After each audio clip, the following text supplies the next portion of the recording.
ठीक है, तो स्टार्ट करते हैं। आज हम देखेंगे कंडीशनल स्टेटमेंट्स। तो हमारे पास कंडीशनल स्टेटमेंट्स क्या होते हैं, पहले ये देख लेते हैं।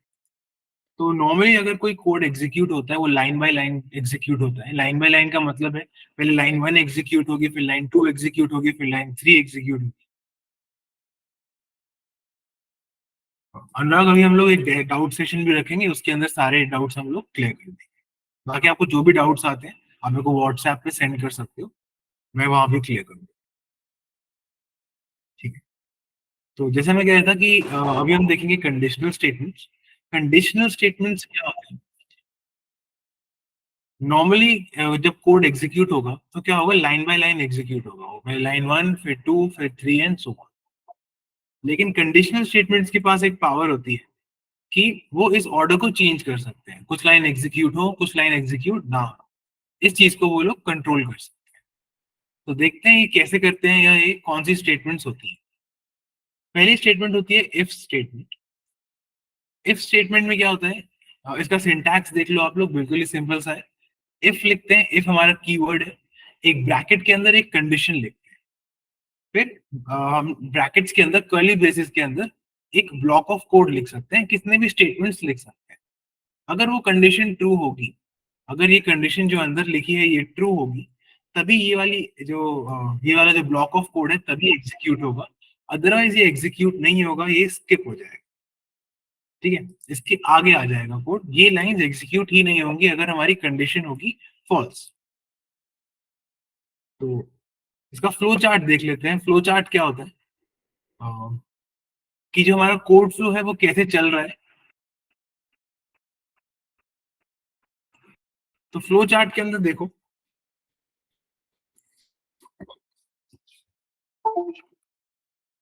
इफ कंडीशन का फ्लो चार्ट देख लेते हैं बना के कि दिखता कैसा है। सबसे पहले एक कंडीशन आती है।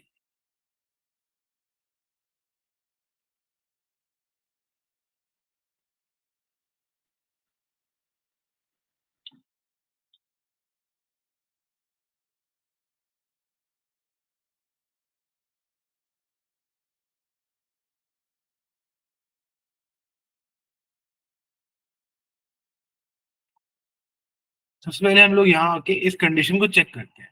अब ये कंडीशन या तो ट्रू हो सकती है या तो फॉल्स हो सकती है, दो ही पॉसिबल वैल्यूज हैं। अगर तो ये ट्रू होगी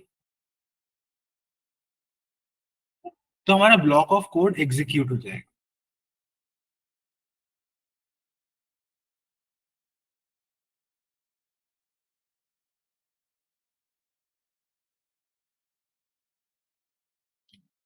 सेकेंड पॉसिबिलिटी क्या है कि ये फॉल्स हो। अगर ये फॉल्स होगी तो बिना कुछ एग्जीक्यूट हुए हम लोग इफ के बाहर आ जाएंगे।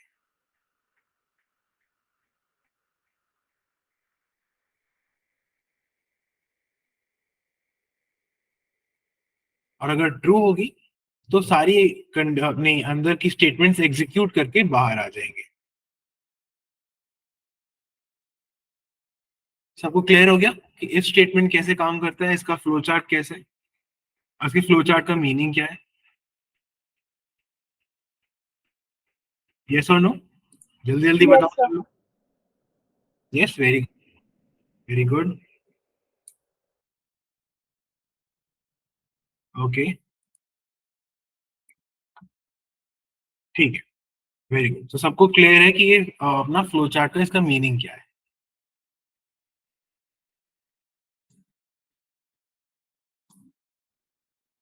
अब इसका एक एग्जाम्पल देखते हैं। इस एग्जाम्पल का आउटपुट क्या होगा, सब लोग ट्राई करो बताने का। सब लोग चैट पे बताओ इसका आउटपुट क्या होगा। कुछ प्रिंट होगा या कुछ भी प्रिंट नहीं होगा स्क्रीन पे? होगा, क्या प्रिंट होगा? सब लोग बताओ मेरे को जल्दी से। ओके, ठीक है, very good Raj, very good Tushar, Kartik, Abhishek, good. It is a good day Harsh, कुछ कह रहे हो आप? Sir, it is a good day print हो। हाँ, very good, good. Good Prerna, Ayushree, Devansh, Yash, very good. ठीक है, तो इसमें देखते हैं कैसे चलेगा ये कोड। हमारा एक वेरिएबल है टेम्परेचर जिसको हमने 40 पे सेट कर दिया है, और हमारी जो कंडीशन है वो है temperature greater than equal to 30। तो 40 ग्रेटर देन इक्वल टू 30 है, हाँ ये ट्रू है। कंडीशन ट्रू है तो अंदर का जो स्टेटमेंट्स है वो सारी रन होंगी। तो यहाँ पे हम प्रिंट कर देंगे इट्स अ हॉट डे। तो आप देख सकते हो आउटपुट भी है इट्स अ हॉट डे। ठीक है।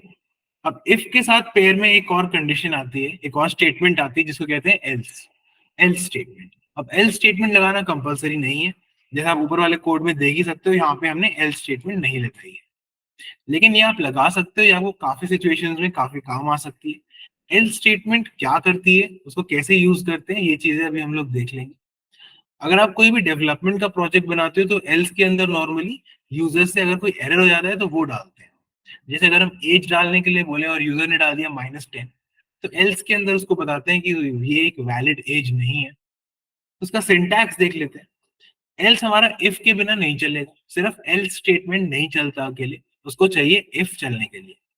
तो पहले आता है इफ और एक आती है कंडीशन। अगर इफ की कंडीशन ट्रू होती है तो वही वाला ब्लॉक ऑफ कोड एग्जीक्यूट होता है, फिर एल्स के अंदर वाला ब्लॉक ऑफ कोड एग्जीक्यूट नहीं होता। अगर ये कंडीशन हो जाती है फॉल्स, तो जो इफ के अंदर वाला ब्लॉक ऑफ कोड है वो स्किप हो जाता है, और सीधा एल्स के अंदर वाला ब्लॉक ऑफ कोड एग्जीक्यूट हो जाता है। ठीक है। अगर इफ की कंडीशन ट्रू है तो इफ वाली स्टेटमेंट चलेंगी, अगर इफ की कंडीशन फॉल्स है तो एल्स वाली स्टेटमेंट चलेंगी। इसका भी फ्लो चार्ट देख लेते हैं। देखो, हमारी कंडीशन है अगर वो ट्रू है तो हमारा इफ की ब्लॉक के अंदर जो स्टेटमेंट्स हैं वो चलेंगे। इसमें देखो अगर फॉल्स है, सीधा एंड में नहीं जा रहा है, ये एल्स के ब्लॉक के अंदर जा रहा है, वो कंडीशंस एग्जीक्यूट होगी, वो स्टेटमेंट्स एग्जीक्यूट होगी, और फिर हम जाएंगे एंड इफ, फिर हमारी इफ स्टेटमेंट खत्म हो जाएगी। तो अब ऐसी सिचुएशन में चाहे कंडीशन ट्रू हो चाहे कंडीशन फॉल्स हो, एक ना एक ब्लॉक ऑफ कोड जरूर एग्जीक्यूट होगा, या तो इफ वाला या तो एल्स वाला। लेकिन ये ध्यान रखेंगे एल्स डालना कंपलसरी नहीं है, और अगर एल्स डालना है तो उसके ऊपर इफ डला हुआ होना बिल्कुल कंपलसरी है। इफ के बिना एल्स नहीं चल सकता, लेकिन एल्स के बिना इफ चल सकता है। ठीक है। इस एग्जाम्पल का बताओ क्या आउटपुट आएगा। सब लोग टाइप करके बताओ जल्दी से, इसका आउटपुट क्या आएगा।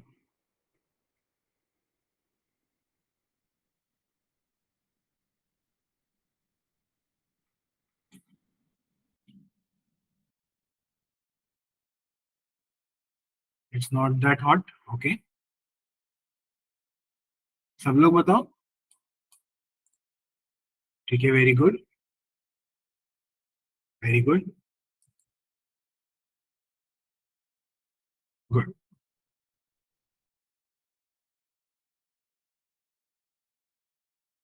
ठीक है, it's not that hot today. तो देखते हैं ये कोड कैसे चलेगा। टेम्परेचर एक वेरिएबल हमने बना लिया इंटीजर टाइप का, उसमें वैल्यू डाल दी है 20। अब चेक हो रहा है क्या 20 ग्रेटर देन इक्वल टू 30 है। 20 तो लेस देन 30 होता है, तो ये स्टेटमेंट हो जाएगी फॉल्स। अब जब इफ के अंदर की कंडीशन हो जाती है फॉल्स, तो एल्स के अंदर की स्टेटमेंट्स को हम एग्जीक्यूट करते हैं। तो इसमें क्या लिखा है, प्रिंट कर दो it's not that hot today. तो यहाँ पे प्रिंट हो जाएगा it's not that hot today. तो आप इसका आउटपुट देख सकते हो, it's not that hot today. ठीक है। अब एक एक ब्लॉक के अंदर मल्टीपल स्टेटमेंट्स भी हो सकती हैं, उसकी कोई दिक्कत नहीं है, कितनी भी हो सकती है, 10 20 30 जितना मन हो उतनी हो सकती है। एल्स के अंदर भी और इफ के अंदर। हमने एग्जाम्पल के लिए एक ही एक डाली है, लेकिन मल्टीपल स्टेटमेंट्स भी अलाउड है। इतना क्लियर हो गया सबको, यस और no. Yes, sir. Yes, very good. सबको हुआ, यस टाइप करके बताओ अगर हो गया। कोई डाउट है तो डाउट पूछो। क्लियर। Okay, excellent, great. ठीक है, अगली चीज देखते हैं, इफ एल्स इफ लैडर। अब क्या है, हमें मल्टीपल कंडीशंस चेक करनी है। थोड़ा लॉजिक अगर हमारा क्वेश्चन को कॉम्प्लिकेटेड बनना है, मल्टीपल कंडीशंस चेक करनी है, और कौन सी कंडीशन ट्रू है उस हिसाब से कोई particular block of code execute करना है। उस केस में हम लोग यूज करेंगे इफ एल्स इफ लैडर। इसको लैडर क्यों कहते हैं, क्योंकि कितनी भी लंबी कर सकते हैं। देख लेते हैं इसका सिंटैक्स कैसा होता है। सबसे पहले आती है इफ स्टेटमेंट, उसके साथ आती है उसकी कंडीशन, फिर आता है उसका ब्लॉक ऑफ कोड। फिर हम लिखते हैं एल्स इफ, फिर आती है दूसरी कंडीशन, फिर उसका ब्लॉक ऑफ कोड, फिर एक और बार एल्स इफ, फिर उसकी कंडीशन, फिर उसका ब्लॉक ऑफ कोड। इसी तरीके से कितनी बार भी एल्स इफ हम लोग लिख सकते हैं। हर एल्स इफ के साथ एक कंडीशन आएगी, अगर वो कंडीशन ट्रू होगी तो उसका ब्लॉक ऑफ कोड एग्जीक्यूट होगा, नहीं तो हम लोग आगे बढ़ जाएंगे। लास्ट में इसमें एल्स लगा सकते हैं, एल्स इसमें भी ऑप्शनल होता है। एल्स लगाएंगे इसका मतलब ये होगा कि अगर कोई भी कंडीशन ट्रू ना हो तो एल्स के अंदर वाली स्टेटमेंट्स को हम लोग एग्जीक्यूट कर देते हैं। एल्स ना लगाएं वो भी हमारा ऑप्शनल है इसके अंदर भी। जैसे इफ के साथ एल्स लगाना ऑप्शनल है, लैडर के साथ भी एल्स लगाना ऑप्शनल है। ठीक है, तो इसका फ्लो चार्ट एक बार देखते हैं। देखो कंडीशन 1 है हमारे पास, अगर कंडीशन 1 ट्रू हो जाती है तो स्टेटमेंट 1 हमारी एग्जीक्यूट होंगी। अगर वो फॉल्स हो जाती है तभी हम कंडीशन 2 पे जाएंगे। कंडीशन 2 अगर ट्रू हो जाती है तो उसका ब्लॉक एग्जीक्यूट होगा। अगर कंडीशन 2 फॉल्स हो जाती है तभी हम कंडीशन 3 चेक करेंगे। इसी तरीके से जब सब फॉल्स हो जाएंगी हम एल्स में चले जाएंगे, और लास्ट में स्टेटमेंट्स को एग्जीक्यूट करने के बाद हम लोग एंड ऑफ इफ के अंदर आ जाएंगे। ठीक है, इसका भी एक एग्जाम्पल देख लेते हैं। इसका आउटपुट बताओ सब लोग।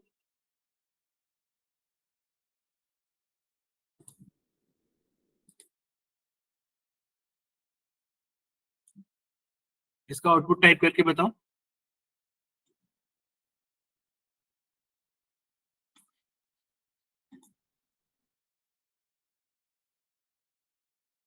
12, ओके 12.0 12.0। उसके पहले सेंटेंस भी तो है एक हमारा, वो स्ट्रिंग सबने मिस कर दी। Ticket price is $12। ठीक है, देखते हैं ये वाला कोड कैसे चल रहा है। एज में हमने डाल दिया 27, तो एज वेरिएबल है उसमें 27 नंबर डाल दिया। अब क्या age less than equal to 12 है? नहीं, 27 लेस देन इक्वल टू 12 नहीं है, तो ये हो गई कंडीशन फॉल्स। अगली चेक होगी, क्या एज जो 27 है वो लेस देन इक्वल टू 18 है? नहीं, ये भी फॉल्स हो गया, 27 लेस देन इक्वल टू 18 नहीं होता है। अगली कंडीशन चेक होगी, क्या age less than equal to 59 है? तो 27 लेस देन इक्वल टू 59 है, ये ट्रू हो जाएगी। इसके अंदर की स्टेटमेंट एग्जीक्यूट हो जाएगी, मतलब 12। टिकट प्राइस अब 12 हो जाएगा, और लास्ट में प्रिंट हो जाएगा द टिकट प्राइस इज $12.0। ठीक है, सबको क्लियर हो गया? क्लियर हो गया तो लिख दो क्लियर, फिर हम लोग आगे बढ़ते हैं। क्लियर है? Very good. सर एक डाउट है। हाँ बोलो राज। सर अगर दोनों कंडीशन ट्रू हो जाए, मतलब 4 कंडीशन में से 2 कंडीशन ट्रू हो जाए। ठीक है, उसका भी अभी एक एग्जांपल देखते हैं। Okay sir. देखो अगर हमारा इस तरीके का कोई स्टेटमेंट है जहाँ पे मल्टीपल कंडीशंस ट्रू हो जाए,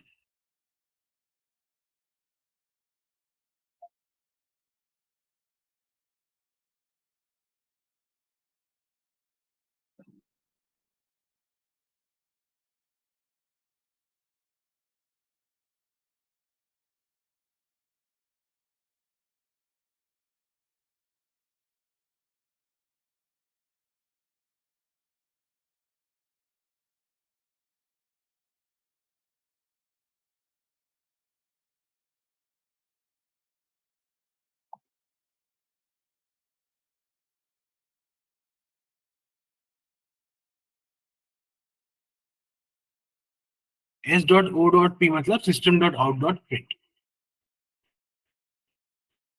ठीक है, अब इस कोड के अंदर आप देखोगे कि दो स्टेटमेंट्स हमारी एक साथ ट्रू हो जा रही है, ये कंडीशन भी ट्रू है और ये कंडीशन भी ट्रू।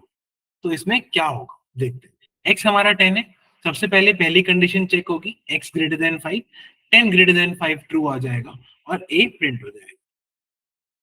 अब अगर आप फ्लो चार्ट देखो इसका ध्यान से,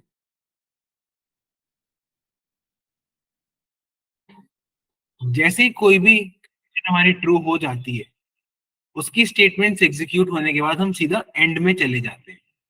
तो अब इसी तरीके से हम अगली कंडीशन को चेक ही नहीं करेंगे, ये चेक ही नहीं होगी, ये ट्रू हो गई, सीधा इसकी स्टेटमेंट्स को हमने एग्जीक्यूट किया और बाहर आ जाएंगे, इससे सीधा बाहर आ जाएंगे।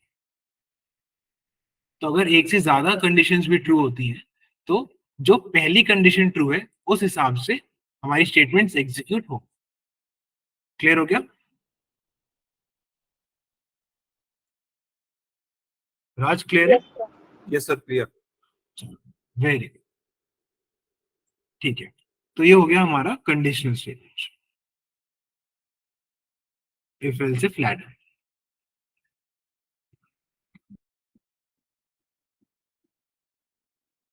अब सर अभी इसमें ब्रेक नहीं लगाएंगे सर बाहर आने के आप लिए? फिर से बोलो, एक बार फिर से सर बोलो ब्रेक अनुभव। नहीं लगाएंगे इसमें बाहर आने के लिए? नहीं, सर इसमें सर ब्रेक इसमें लगाने की ब्रेक नहीं जरूरत नहीं। लगाएंगे बाहर आने के लिए? नहीं नहीं, ब्रेक लगाने की जरूरत नहीं है। जैसे ही कोई भी एक कंडीशन ट्रू हो जाएगी उसकी स्टेटमेंट्स एग्जीक्यूट हो जाएंगी और वो बाहर आ जाएगा। स्विच केस में ब्रेक लगाने की जरूरत पड़ती है, यहाँ पे वो खुद ही बाहर आ जाएगा। ठीक है? Okay sir. तो अगले टाइप की कंडीशनल स्टेटमेंट्स देख लेते हैं। अभी हमने देखा इफ एल्स इफ लैडर, और एक और कंडीशनल स्टेटमेंट हमें देखनी है, फिर हम कुछ क्वेश्चंस करके ट्राई करेंगे। तो जो अगली कंडीशनल स्टेटमेंट है वो है स्विच केस स्टेटमेंट। ठीक है? तो जो इफ स्टेटमेंट है, हमने देखा कि उसमें पूरे एक रेंज ऑफ नंबर्स से कंपेयर कर रहे हैं। क्या हमारा टेम्परेचर ग्रेटर देन 20 है, लेस देन 5 है, इस तरीके से हम लोग कंपेयर करते हैं। अब अगर हमें डिस्क्रीट वैल्यूज के साथ कंपेयर करना होता है तो इफ स्टेटमेंट भी यूज कर सकते हैं, लेकिन वहां पे हमारा स्विच केस स्टेटमेंट ज्यादा काम आता है, ज्यादा इजिली हम लोग लिख पाते हैं। कैसे यूज होता है अभी हम देखते हैं। उससे पहले इसमें दो बहुत ही इंपॉर्टेंट कीवर्ड्स हैं, एक है ब्रेक और एक है डिफॉल्ट। तो हर एक केस के बाद हमें ब्रेक स्टेटमेंट लगानी पड़ती है, क्योंकि स्विच केस जो हमारा स्टेटमेंट है ये फॉल थ्रू बिहेवियर एग्जिबिट करता है। इसका क्या मतलब है ये अभी हम देख लेंगे एक एग्जाम्पल के थ्रू। पहले हम लोग इसका बेसिक सिंटैक्स देख लेते हैं। तो स्विच के अंदर आपको डालना पड़ता है एक एक्सप्रेशन। इस एक्सप्रेशन की वैल्यू हर एक केस से चेक होती है। केस के अंदर आप डालते हो वैल्यूज, वैल्यू 1, वैल्यू 2, इस तरीके से अपने सारे केसेस आप बना लेते हो। इस एक्सप्रेशन की वैल्यू जिस भी वैल्यू से मैच होती है वो वाला कोड ब्लॉक एग्जीक्यूट हो जाता है। फिर ब्रेक स्टेटमेंट की वजह से हमारा बाकी का कोड नहीं चलता है, सीधा उससे हम लोग बाहर आते हैं। डिफॉल्ट क्या होता है, जैसे इफ एल्स के अंदर एल्स होता है, जब कुछ भी ट्रू नहीं है तो एल्स की स्टेटमेंट्स चलती हैं, इसमें डिफॉल्ट होता है। अगर कोई भी वैल्यू मैच ना करी तो डिफॉल्ट के अंदर जो हमारा कोड ब्लॉक रहेगा वो एग्जीक्यूट हो जाता है। डिफॉल्ट इसके अंदर भी ऑप्शनल है, आप लगाना चाहो तो लगाओ, नहीं लगाना चाहो तो मत लगाओ। ठीक है? इसका एक छोटा सा एग्जाम्पल देखते हैं, फिर थोड़ा सा ज्यादा क्लियर हो जाएगा। हमने एक छोटा सा कैलकुलेटर बनाने का ट्राई किया है यहाँ पे। ठीक है? इसका आउटपुट बताओ कोई क्या होगा, ट्राई करो इसका आउटपुट समझने का, फिर एक बार मैं आपको एक्सप्लेन कर दूंगा। अपनी साइड से सब लोग इसका आउटपुट बताओ।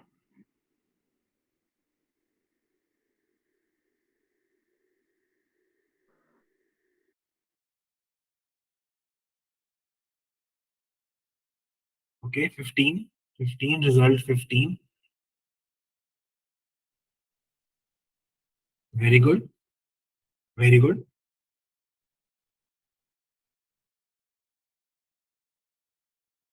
Okay, very good every. तो देखो, एक num1 हमारा वेरिएबल है, एक num2 हमारा वेरिएबल है। ये दो हम लोग ऑपरेंड्स की तरह यूज करेंगे, और एक है हमारा कैरेक्टर ऑपरेटर। ऑपरेटर हमने यूज किया प्लस। अब स्विच के अंदर डाला हमने ऑपरेटर। ऑपरेटर हमारा एक्सप्रेशन है, ऑपरेटर को अलग अलग वैल्यू से मैच करेंगे, जो अलग अलग केस की वैल्यू। सबसे पहले प्लस से मैच करेंगे, प्लस और प्लस आपस में।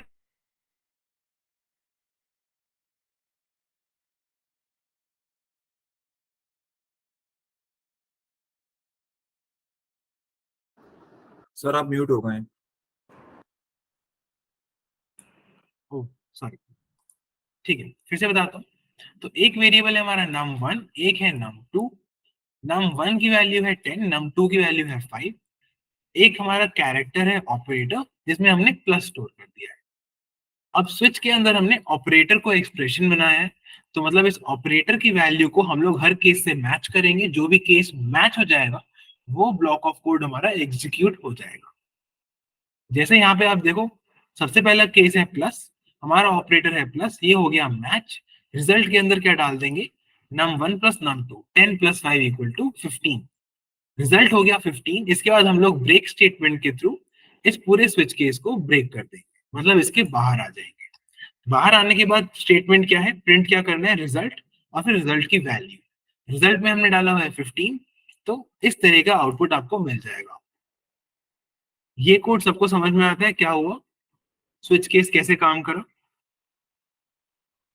डिफॉल्ट के अंदर हमने क्या डाला है, इनवैलिड ऑपरेटर। हमने जो कैलकुलेटर बनाया है सिंपल सा, इसमें सिर्फ प्लस माइनस मल्टीप्लाई और डिवाइड हो सकता है। अगर यूजर ने गलती से कुछ और डाल दिया, मान लेते हैं ऑपरेटर के अंदर हम यूजर से इनपुट ले रहे हैं, कुछ भी डाल दिया, 2 डाल दिया, p डाल दिया, a डाल दिया, तो हमारा जो कोड है वो यूजर को बता देगा कि जो उसने ऑपरेटर डाला है वो इनवैलिड है, मतलब वो काम नहीं करेगा। तो डिफॉल्ट में रिटर्न लगाना जरूरी है? नहीं, डिफॉल्ट का रिटर्न करना जरूरी नहीं है। हमने इसलिए रिटर्न किया है क्योंकि अगर हमारा ये स्टेटमेंट चल जाता है और हम रिटर्न नहीं करते तो बाहर आके ये वाला स्टेटमेंट भी रन हो जाएगा और रिजल्ट के अंदर कुछ गार्बेज वैल्यू यहाँ पे प्रिंट हो जाएगी। इसलिए हमने यहाँ से रिटर्न कर दिया है कि अगर कुछ गलत ऑपरेटर डाल दिए तो मैसेज देके कोड बंद हो जाए।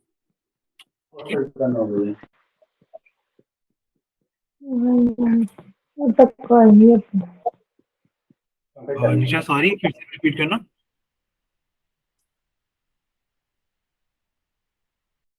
ओके, सबको क्लियर हो गया? क्लियर हो गया यहाँ तक? यस, वेरी गुड, ठीक है। तो ये था हमारा स्विच केस। थोड़ा सा और देखते हैं। अब देखते हैं जरूरी क्यों है ब्रेक स्टेटमेंट को डालना। उसके लिए आप मेरे को बताओ कि इसका आउटपुट क्या आएगा इस कोड का, फिर डिस्कस करते हैं कि इसका आउटपुट क्या है। सब लोग ट्राई करो, 2 मिनट लगाओ ध्यान से सोचना कि इसका आउटपुट क्या है।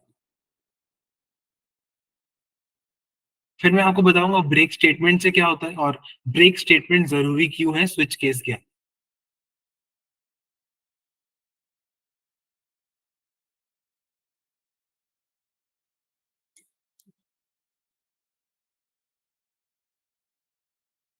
सारा आउटपुट आएगा, सारा आउटपुट मतलब क्या, गुड ग्रेड, गुड ग्रेड।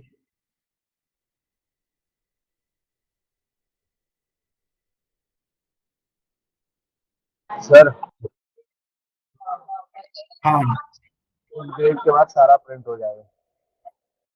सारा प्रिंट हो जाएगा। ओके, फुल ग्रेड से। ठीक है, तो देखते हैं क्या प्रिंट होगा। वेरी गुड, ज्यादातर लोगों ने सही कॉन्सेप्ट पकड़ लिया है। तो देखो, इसके जो केसेस हैं इसके अंदर हमने ब्रेक स्टेटमेंट नहीं डाला है, ठीक है, जानबूझ के नहीं डाला है, देखने के लिए कि ब्रेक करता क्या। अब देखो, हमारा ग्रेड है बी और यहाँ पे जो एक्सप्रेशन है वो डाल दिया है ग्रेड। अब ये बी वैल्यू हर एक केस से मैच होके चेक होगी कि कौन सा ब्लॉक ऑफ कोड एग्जीक्यूट करना है। बी और ए आपस में मैच नहीं होंगे, बी और बी आपस में मैच हो जाएंगे, तो ये तो आपका एग्जीक्यूट हो जाएगा, गुड ग्रेड तो प्रिंट हो जाएगा। लेकिन हमने ब्रेक नहीं डाला है, इस वजह से जब तक इसे ब्रेक नहीं मिलता सब ये प्रिंट कर देगा, सारी चीजें एग्जीक्यूट कर देगा जब तक इसे या तो ब्रेक नहीं मिलता या तो एंड ऑफ स्विच केस नहीं मिलता, ये सब कुछ एग्जीक्यूट कर देगा। तो गुड ग्रेड के बाद average grade, below average grade, failed grade, ये सारा कुछ प्रिंट कर देगा एंड केस को। उसका आउटपुट कुछ इस तरीके से आपको मिलेगा। क्यों? क्योंकि हम लोग ने ब्रेक नहीं डाला है। इसी बिहेवियर को कहते हैं फॉल थ्रू बिहेवियर। अगर आपका जैसे ही केस मैच हो जाता है उसके नीचे की सारी लाइंस एग्जीक्यूट होने लगती हैं जब तक उसे ब्रेक स्टेटमेंट ना मिले। इसलिए बहुत ध्यान रखना कि इसमें ब्रेक स्टेटमेंट सही से यूज करना, हर केस के बाद ब्रेक स्टेटमेंट। सब लोग को समझ में आ गया कैसे आया ये आउटपुट और फॉल थ्रू बिहेवियर क्या होता है स्विच केस के अंदर?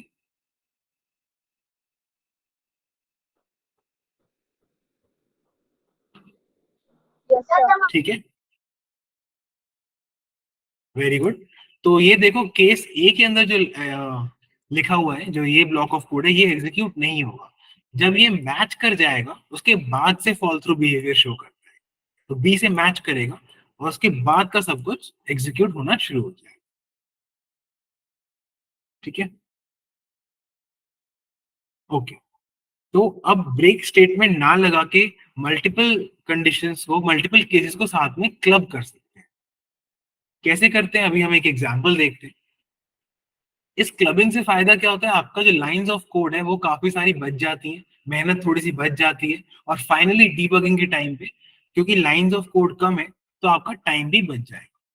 अब हमारा एक ऐसा कोड है जिसमें हमें डे ऑफ द वीक दिया हुआ है 1 2 3 4 5 6 7 में से हमें बताना है वो वीकडे है या वीकेंड है, या फिर अगर 1 या 7 के बाहर कुछ दे दिया है 0 -1 या 8 9 10 तो हमें उसको इनवैलिड डे प्रिंट करना है।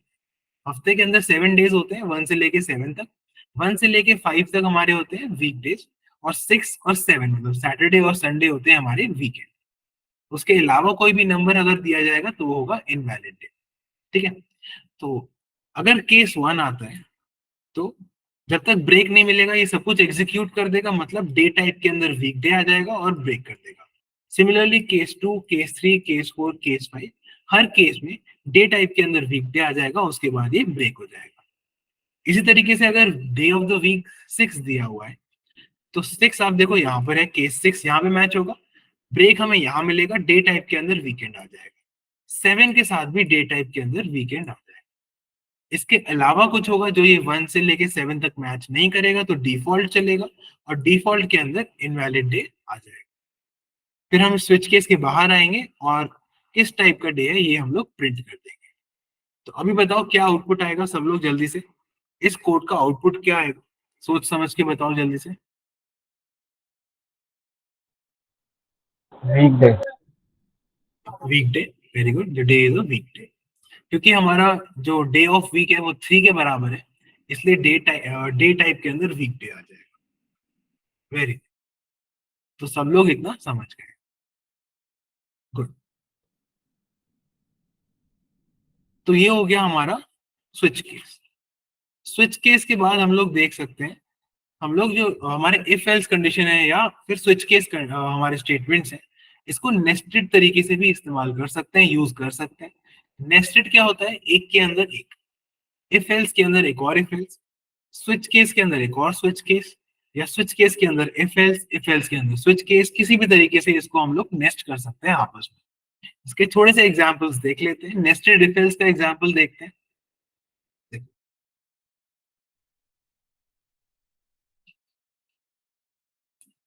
ठीक है, इसका आउटपुट बताओ सब लोग क्या आएगा।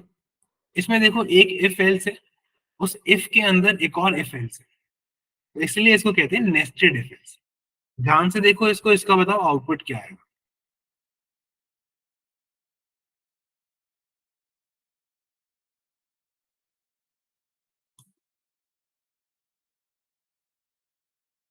Sir eligible, eligible to drive. Okay, eligible for, eligible to drive आएगा, एलिजिबल टू ड्राइव। 22 साल का है। सब लोग ट्राई करो, सिर्फ तुषार, पारस और अनस के ऊपर ट्राई करो, सब लोग बताओ। Okay, you are eligible to apply for a driver's license, you are eligible to drive, apply for license, eligible to drive। ठीक है, तो इसमें थोड़ा सा कंफ्यूजन है, तो एक बार इसको देख लेते हैं ये कोड एग्जैक्टली एग्जीक्यूट हो कैसे रहा है। देखो, पहले देखते हैं एज। एज हमारा है 22, फिर है हैज ड्राइविंग लाइसेंस, एक बुलियन टाइप का वेरिएबल है, इसमें डाल दिया फॉल्स, मतलब 22 इयर्स का एक आदमी है और उसके पास ड्राइविंग लाइसेंस नहीं है। तो age greater than equal to 18, हाँ 22 इज ग्रेटर देन 18, तो ये ट्रू हो जाएगा, तो इस इफ के अंदर आ जाएंगे। फिर इफ हैज ड्राइविंग लाइसेंस, ये तो फॉल्स है, तो ये फॉल्स हो जाएगा, तो इस एल्स के अंदर आ जाएंगे और ये लाइन हमारी प्रिंट हो जाएगी, you are eligible to apply for a driver's licence, मतलब आप एलिजिबल हो अप्लाई करने के लिए, लेकिन करंटली आपके पास ड्राइवर्स लाइसेंस नहीं है। तो एज ग्रेटर देन 18 है और हैज ड्राइविंग लाइसेंस फॉल्स है, इसलिए हम लोग ये वाली लाइन को एग्जीक्यूट कर देंगे। सब लोग को क्लियर हो गया? क्लियर हो गया तो क्लियर लिख दो जल्दी से, फिर हम लोग आगे बढ़ते हैं। अभी तक का सब कुछ क्लियर, जिस जिसको है वो क्लियर लिख दो। Very good, Madhusudan very good, Dikshant very good, Ayushree good, Shivam good, Shivani, Anupam, Abhishek, Chinki, Mukul, Saurabh, Devansh, Paras, Lakshya, Raghuvendra, Rajan, Harsh, Sakshi, very good.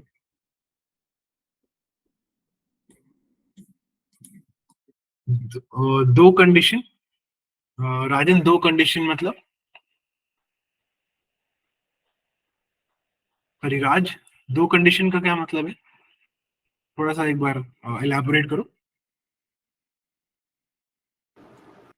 Sir जैसे इफ के अंदर सर जो कंडीशंस थी चार, उसमें से जो पहले ट्रू हो रही थी वो प्रिंट हो जा रहा था हाँ, सर, लेकिन अगर दोनों कराना हो, जैसे दो ट्रू हो रही तो दोनों को प्रिंट कराना होगा। तो अलग अलग इफ में डालना पड़ेगा उन्हें, वो इफ एल्सिफ लैडर में नहीं डालेंगे। Okay sir.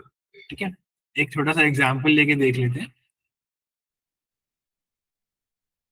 इसी को अगर हमें चेंज करना हो तो क्या करेंगे, देखो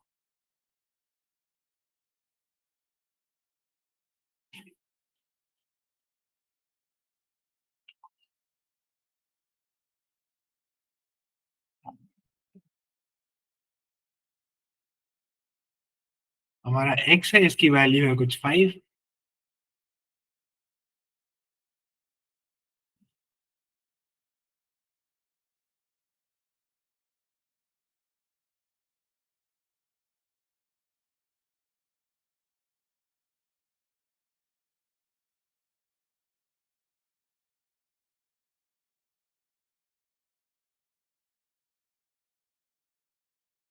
ठीक है।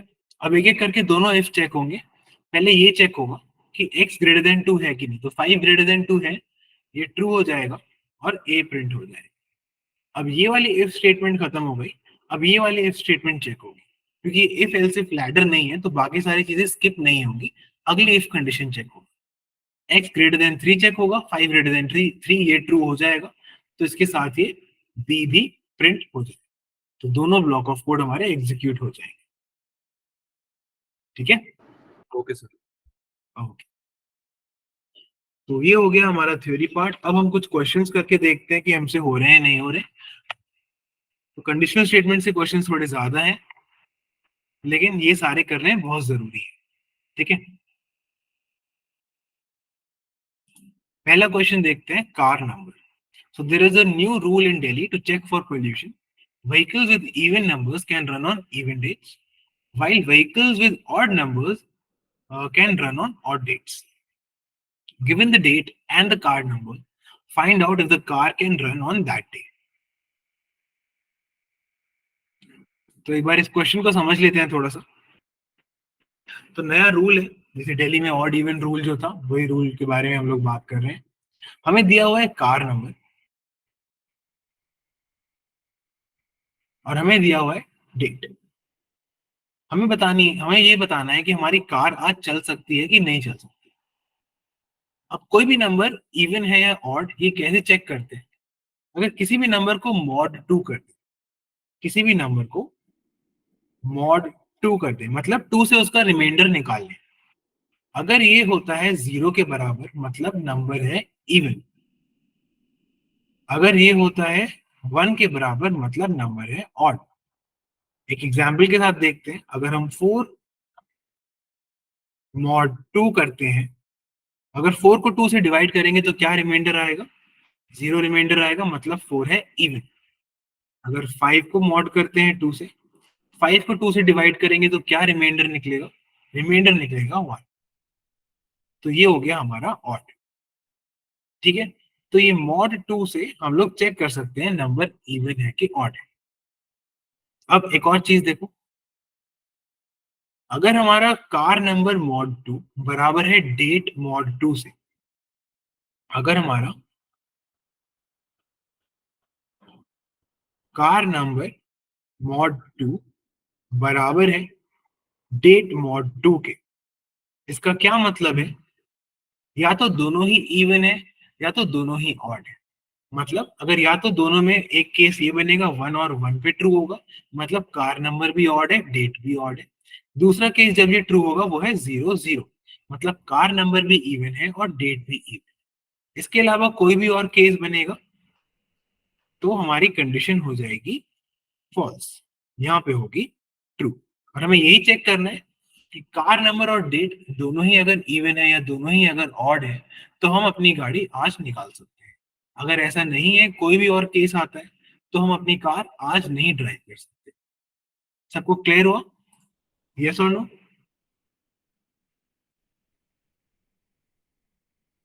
Okay, very good Raj, very good Kartik, good हर्ष, तुषार, सौरभ, कौस्तव, निशा, मधुसूदन, दक्ष, वेरी गुड लक्ष्य, very good Devansh, very good Ayushree, के साक्षी, सौम्या, राजन, वेरी गुड, गुड। ठीक है, तो अब इस क्वेश्चन को सॉल्व कर देते हैं। कंस्ट्रेंट्स है कि कार नंबर हमारा 1000 से लेके 9999 तक आएगा और डेट हमारी 1 से लेके 31 तक आएगी। अब एक चीज का ध्यान रखना, जो कंस्ट्रेंट्स दिए होते हैं वो हमें चेक नहीं करने, इनपुट ऐसा ही आएगा। कंस्ट्रेंट्स का ये मतलब होता है कि इनपुट ऐसा ही आएगा, हमें चेक नहीं करना कि कार नंबर इसके बराबर है कि नहीं है और डेट इसके बराबर है कि नहीं।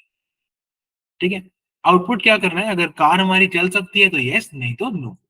और यस पूरा कैपिटल में है और नो भी पूरा कैपिटल्स में है। तो देख लेते हैं। सबसे पहले दो इनपुट लेने हैं हमको, पहला है डेट, दूसरा है कार नंबर। दो वेरिएबल बना लेते हैं।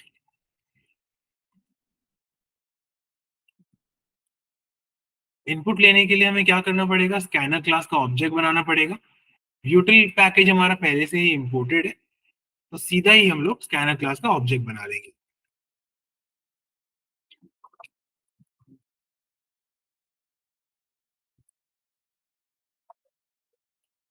ये हो गया हमारा स्कैनर क्लास का ऑब्जेक्ट। अब डेट और कार नंबर दोनों इनपुट ले लेंगे।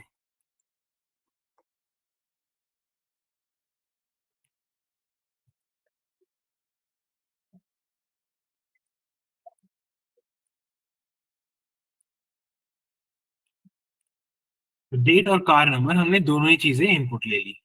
अब हम चेक करेंगे कि क्या दोनों इवन है या दोनों ऑड है, तो यस प्रिंट करेंगे, अगर ऐसा नहीं है तो नो प्रिंट करेंगे।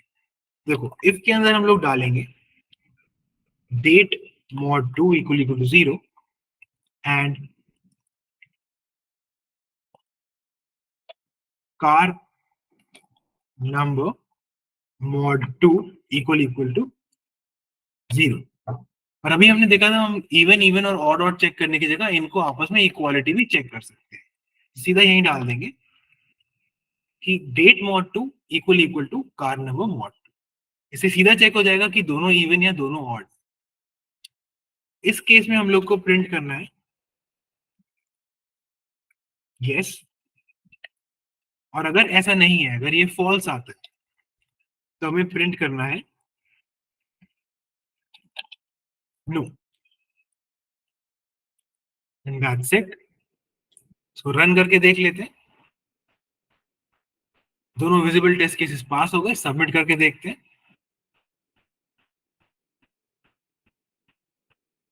सारे टेस्ट केसेस पास हो गए। कोई डाउट किसी को? इसका कोड देख लो 2 मिनट एक बार ध्यान से। कोई भी डाउट हो तो पूछ लो, और कोई डाउट नहीं है तो क्लियर लिख के टाइप कर दो, जिससे मुझे पता चल जाए कि आप लोग को ठीक से समझ में आ रहा है।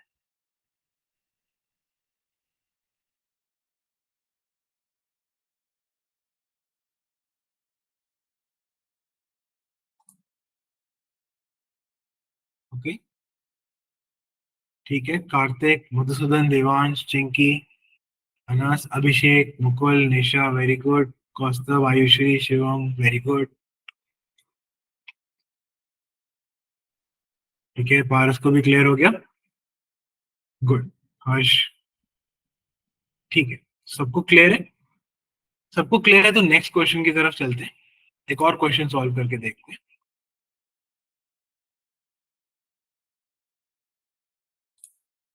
Company bonus. The company has decided to give a 5% bonus to all the employees who have served the company for 5 years or more. तो जिन भी एम्प्लॉइज ने 5 years से ज्यादा या 5 years तक काम किया है कंपनी में, उनको बोनस मिलेगा 5% का। Given the employee's current salary and the years he she has served the company for, find out the final salary up to 2 decimal places. Input क्या आएगा, 2 नंबर्स दिए जाएंगे, सैलरी जो कि डबल में होगी और ईयर्स जो कि इंटीजर में। ठीक है, तो जैसे हमारा ये इनपुट है, सैंपल इनपुट 0 देखते हैं, 98345 हमारी सैलरी है, ईयर सर्व्ड हमारे 2 है, तो 2 साल वालों को कोई बोनस नहीं मिलेगा, तो सैलरी एज इट इज वही रहेगी जो थी। तो आप देख सकते हो आउटपुट में वही सैलरी दी हुई। दूसरा इनपुट देखते हैं, ये हमारा इनपुट है जहां पे हमारे ईयर्स सर्व्ड है 8। अब 8 ईयर्स सर्व्ड है तो 5% हमारा बोनस इसको मिलेगा। 5% बोनस हम डाल के नई सैलरी हमने यहाँ पे प्रिंट करी हुई है अप टू 2 डेसिमल प्लेसेस। ठीक है, क्वेश्चन हमारा सिंपल है, हमें दिया हुआ है 2 चीजें, सैलरी दी है और ईयर्स कितने उसने हमारी कंपनी में काम किया है ये दिया हुआ है। अगर उसने 5 या उससे ज्यादा ईयर्स काम किया हुआ है तो हम उसको 5% का बोनस देना चाहते हैं। अगर नहीं किया हुआ अभी तक तो कोई बोनस नहीं मिलेगा, salary as it is same रहेगी। इसको देखते हैं कैसे सॉल्व कर सकते हैं।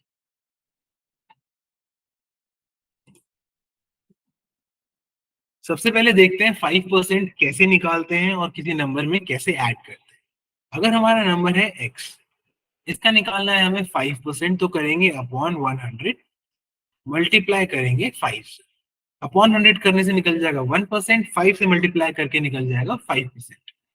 अब 5% निकल गया, अब हमें ये बोनस देना है, मतलब प्रीवियस सैलरी में ऐड करना,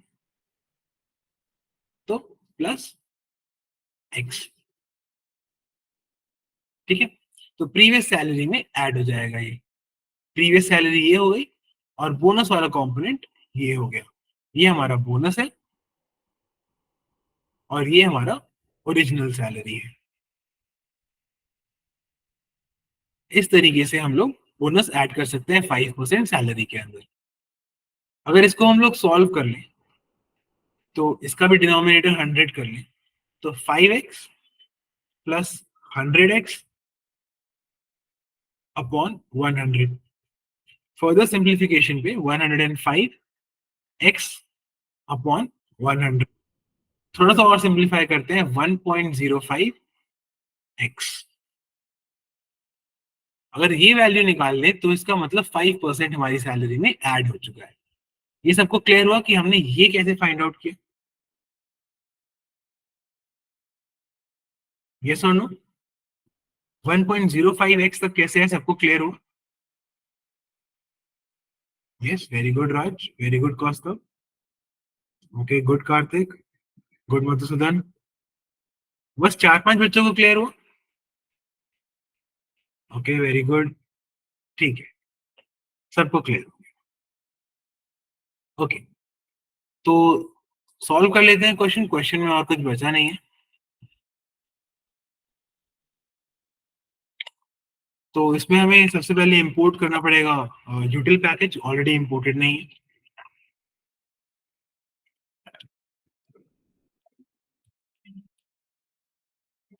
इसके बाद एक स्कैनर क्लास का ऑब्जेक्ट बना लेते हैं।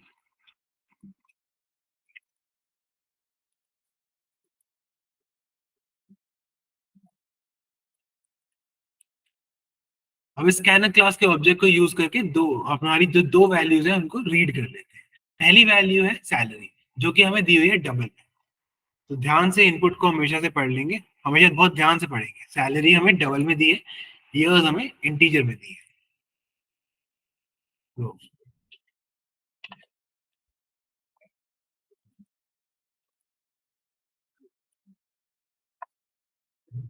SC डॉट नेक्स्ट डबल से हम लोग सैलरी इनपुट करा लेंगे।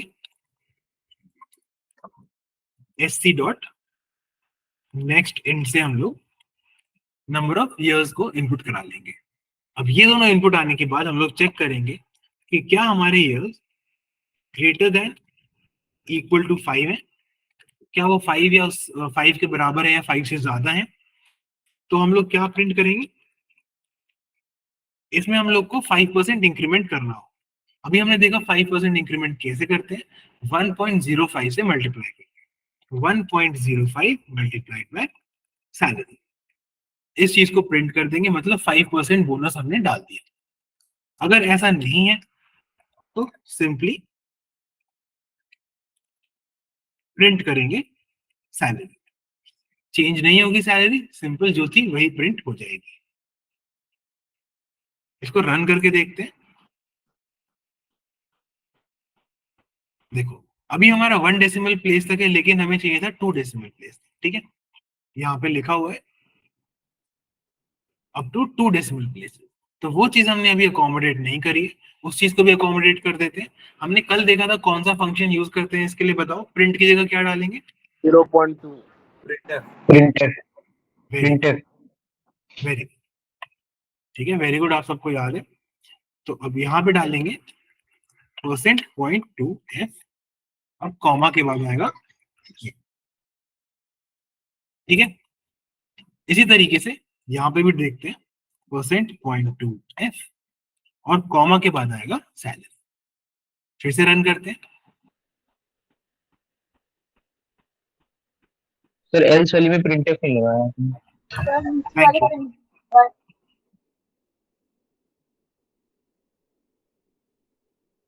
तो हमारे जो विजिबल टेस्ट केसेस हैं वो पास हो गए हैं, ठीक है। अब सबमिट करके देखते हैं हिडन टेस्ट केसेस भी पास होते हैं कि नहीं होते। तो सारे टेस्ट केसेस हमारे पास हो गए हैं। 1 मिनट इस कोड को आराम से देख लो, ध्यान से देख लो। कोई भी कंफ्यूजन है तो मेरे से पूछ लो, और कोई कंफ्यूजन नहीं है तो क्लियर लिख के सेंड कर दो, जिससे मेरे को पता चल जाए कि आप लोग को ये वाला क्वेश्चन भी अच्छे से समझ में आ गया है।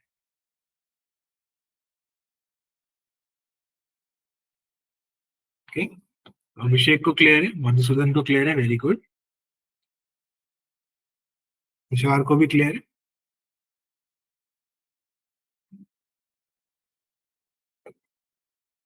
ओके,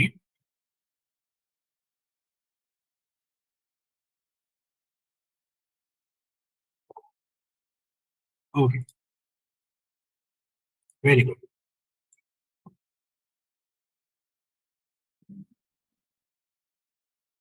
ऑल राइट,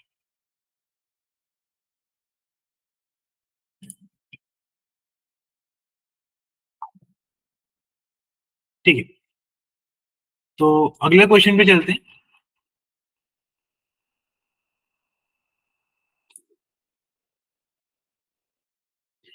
तो अगला क्वेश्चन क्या है? डिस्काउंट्स।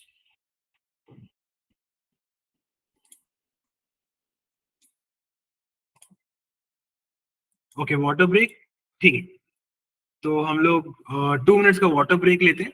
55 पे हम लोग रीअसेंबल होंगे, ठीक है। 55, 2 मिनट का वाटर ब्रेक लें।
ओके,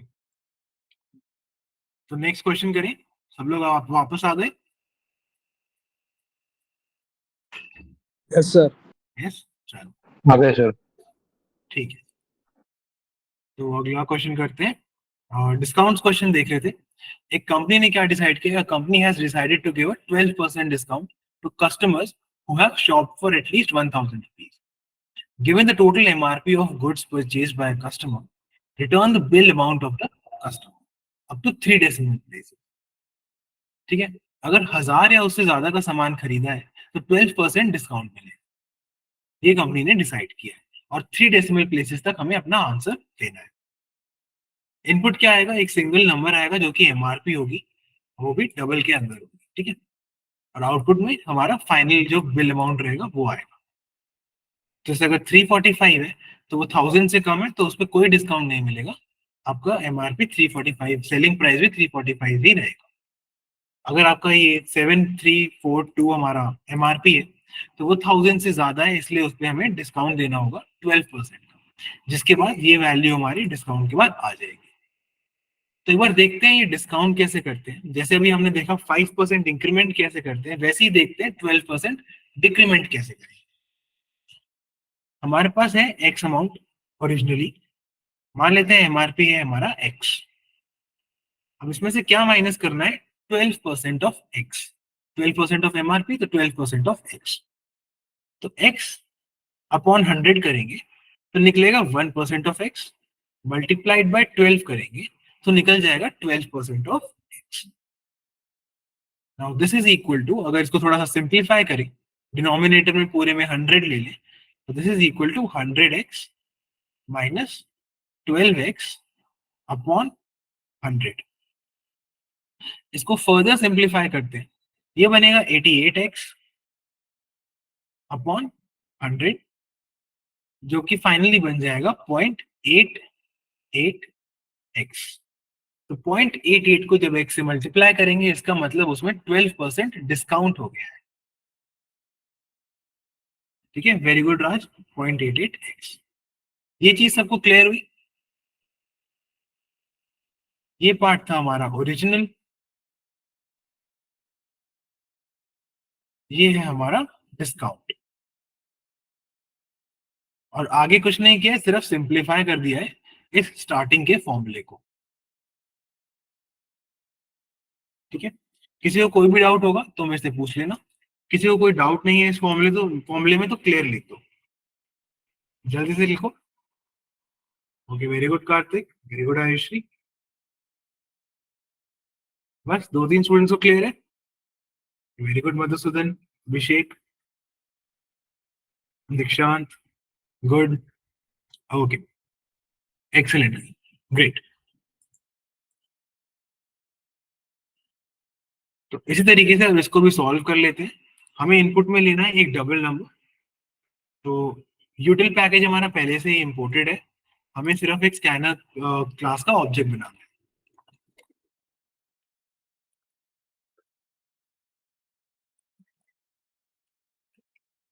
स्कैनर क्लास का ऑब्जेक्ट बन गया, अब इसके थ्रू हमें इनपुट लेना है।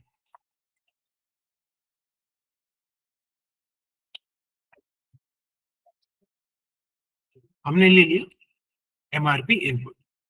अब हमें चेक करना है कि क्या हमारा ग्रेटर देन या इक्वल टू है 1000 के एमआरपी, क्योंकि ग्रेटर देन और इक्वल टू 1000 है तो हमें इस पर डिस्काउंट देना है, तो डिस्काउंट दे देते हैं। तो एक चीज देखो, यहाँ पे अप टू 3 डेसिमल प्लेसेस तक ही प्रिंट करना है, तो हम इसका स्टार्टिंग में ही ध्यान रखेंगे। यहाँ पे डालेंगे प्रिंटफ, यहाँ पे डालेंगे %.3f। अब आगे डालेंगे फॉर्मूला। फॉर्मूला हमने देखा था 0.88 से मल्टीप्लाई कर देंगे एमआरपी को, तो हमारा 12% डिस्काउंट अप्लाई हो जाएगा।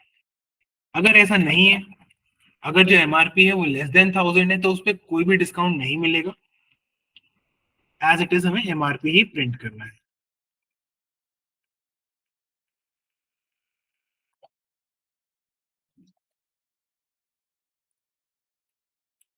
हो गया, तो इसको एक बार रन करके देखते हैं। ओके, प्रिंट एफ आएगा यहाँ पे, तो हमारे विजिबल टेस्ट केसेस पास हो गए, सबमिट करते हैं। हमारे हिडन टेस्ट केसेस भी पास हो गए। 2 मिनट इस कोड को देख लो, कोई भी प्रॉब्लम है, कोई चीज नहीं समझ में आ रही है तो मेरे को बता दो। बाकी छोटा सा कोड है, पिछले कोड की तरह ही। एक नया कॉन्सेप्ट है इसमें, जो हम लोग डिस्काउंटिंग कर रहे हैं वो सीधा 0.88 इंटू एमआरपी करके कर रहे हैं। वो भी अभी मैंने थोड़ी देर पहले ही एक्सप्लेन किया था। कोई भी इश्यू है तो बता दो, नहीं तो हम लोग नेक्स्ट क्वेश्चन पे मूव करते हैं।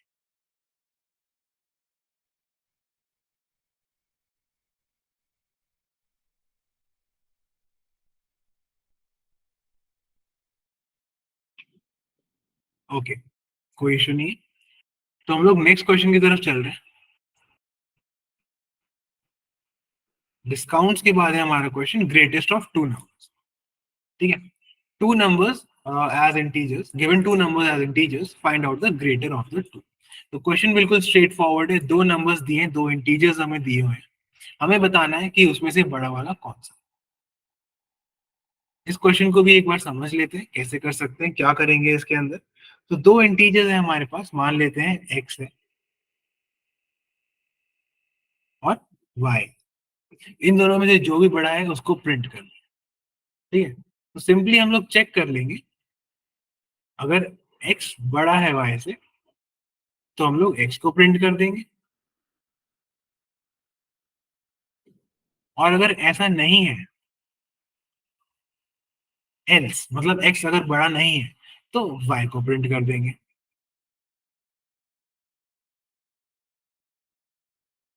दैट्स इट, इतना ही कोड इसका बनेगा। ऊपर हम लोग x और y को इनपुट ले लेंगे, बाद में ये रख देंगे। एक बार देखते हैं ये कोड कैसे होता है।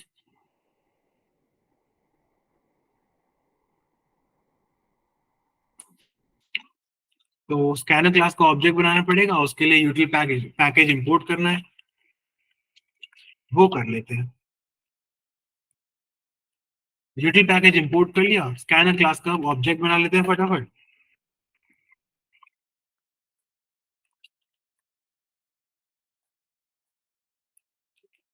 इस स्कैनर क्लास के ऑब्जेक्ट से x और y इनपुट ले लेते हैं।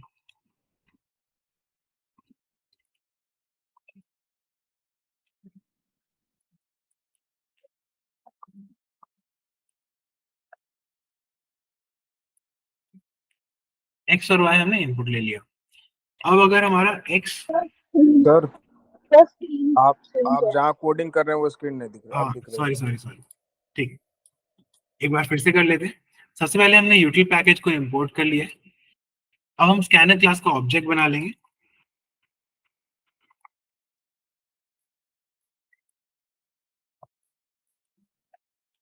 स्कैनर क्लास का ऑब्जेक्ट बनाने के बाद इसके थ्रू हम लोग x और y इनपुट ले लेंगे।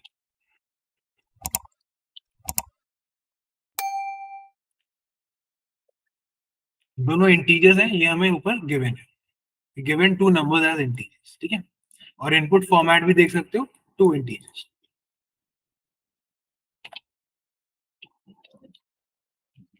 दोनों इनपुट ले लिए। अब हम चेक करेंगे if x is greater then y, तो हम लोग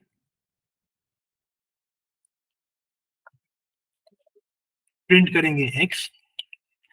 अगर ऐसा नहीं है तो प्रिंट करेंगे y।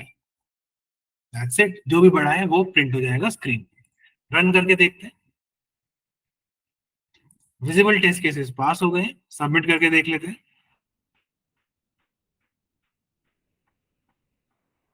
हिडन टेस्ट केसेस भी सारे पास हो गए।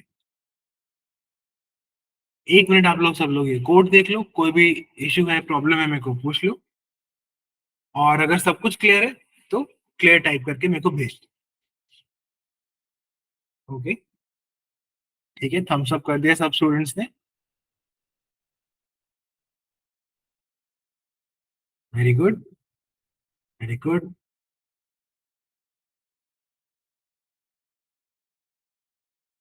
ओके, ठीक है,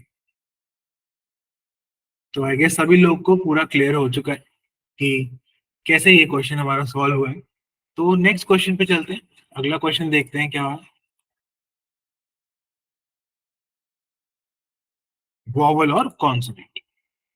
A coder man has been assigned the task to tell whether a character is a vowel or a consonant. Can you help me?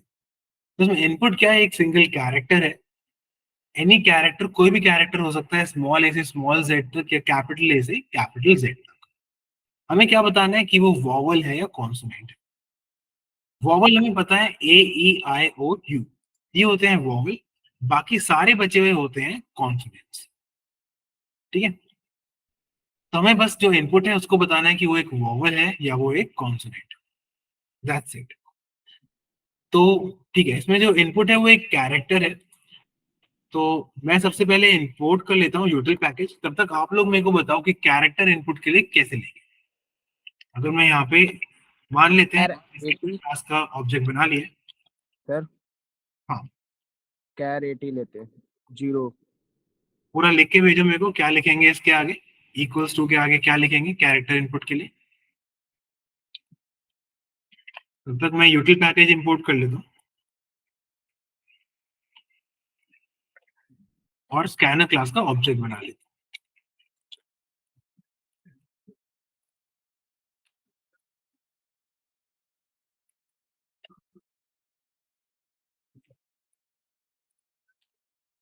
Next char 80. sc.next.char@0. Very good, very good. ठीक है, याद है आप लोग को? Very good.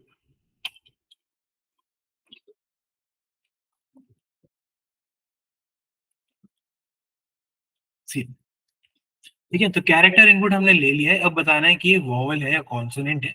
इसका कोई straight forward तरीका नहीं है. एक बार देखते हैं इसको करेंगे कैसे.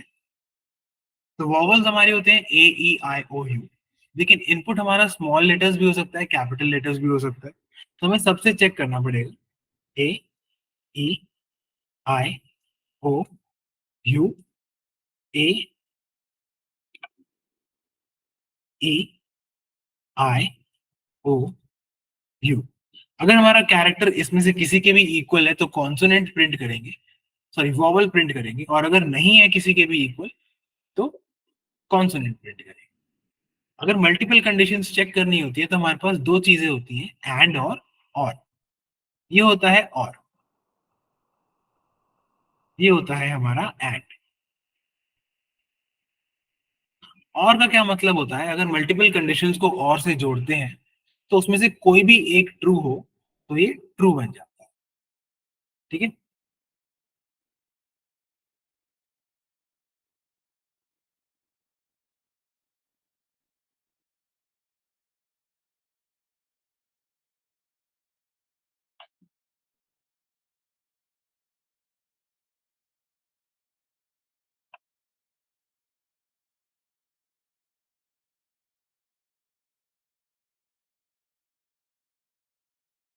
और एंड में क्या होता है? ये कोई भी कंडीशन फॉल्स, एक भी कंडीशन फॉल्स होती है तो ये फॉल्स बन जाता है.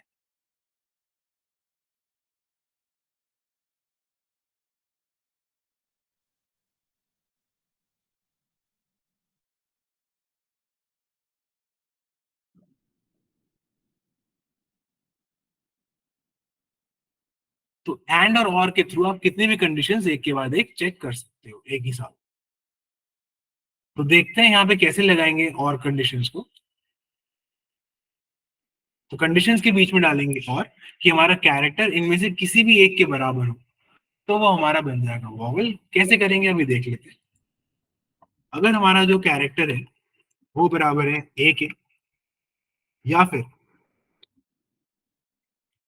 वो बराबर है ई के,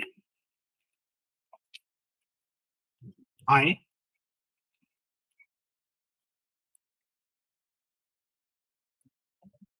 ओ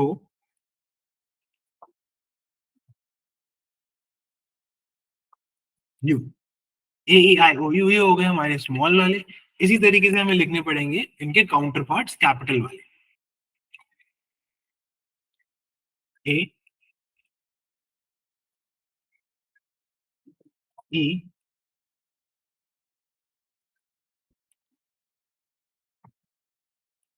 आई ओ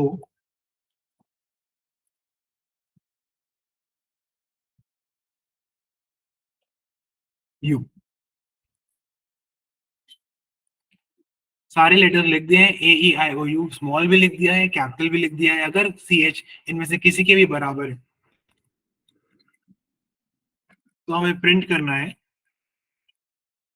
वॉवल। वॉवल कैपिटल में करना है कि स्मॉल में करना है? स्मॉल में करना है, वी कैपिटल, बाकी सारा स्मॉल। अगर ऐसा नहीं है, एल्स मतलब वो इनमें से किसी के भी बराबर नहीं है, तो वो बन गया कॉन्सोनेंट।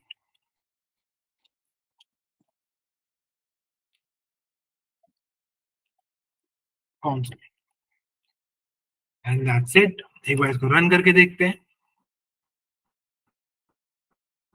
तो विजिबल टेस्ट केसेस हमारे पास हो गए। ए हमारा वॉवल पे मैप हो रहा है, डी हमारा कॉन्सोनेंट पे मैप हो रहा है। सबमिट करके देखते हैं।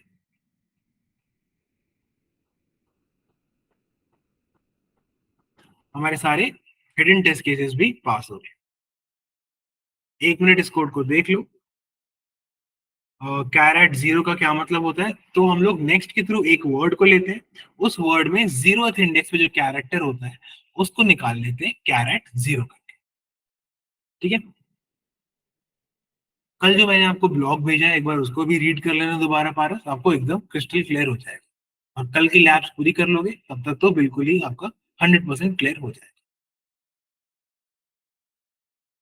What if we use 1 instead of 0? राज 1 और 0, अच्छा 1 कैरेट के अंदर। तो यहाँ पे जो हमारा वर्ड है वो एक सिंगल लेटर है, तो 1 पोजीशन पे कुछ नहीं होगा। जैसे कि एरेज होती हैं, स्ट्रिंग्स भी हमारी 0 इंडेक्स डी होती है। अगर हमारी लंबी स्ट्रिंग होती, जैसे कि मान लो मेरा नेम होता प्रांजल, तो वहां पे 0 डालेंगे तो पी आएगा, 1 डालेंगे तो आर आ जाएगा, इस तरीके से 2 डालेंगे ए आ जाएगा एंड सो। ठीक है, तो करंटली अगर हम यहाँ 0 की जगह 1 डालेंगे तो एरर आ जाएगा। क्यों? क्योंकि ये सिंगल लेटर का वर्ड है हमारा, 1 इंडेक्स पे कुछ भी वहां पे एग्जिस्ट नहीं करता। सबको क्लियर हो गया तो क्लियर टाइप करके भेज दो मेरे को, फिर हम लोग अगले क्वेश्चन को देखते हैं। Okay, very good, very good. काफी सारे थम्स अप भी आ रहे हैं, काफी सारे क्लियर भी आ रहे हैं। Okay, excellent, great.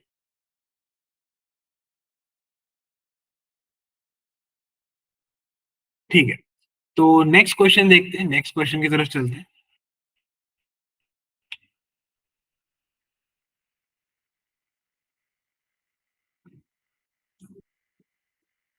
फिट और नॉट। तो codomain is training today, he has to take 3 rounds of the field.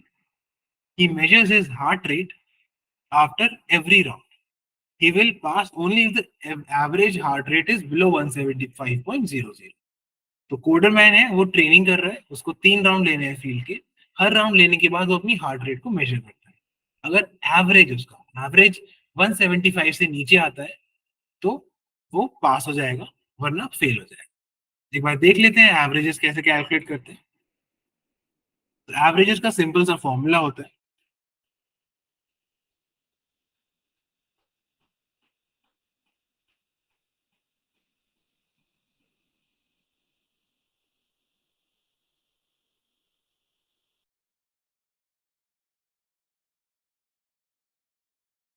Some of all values upon number of values.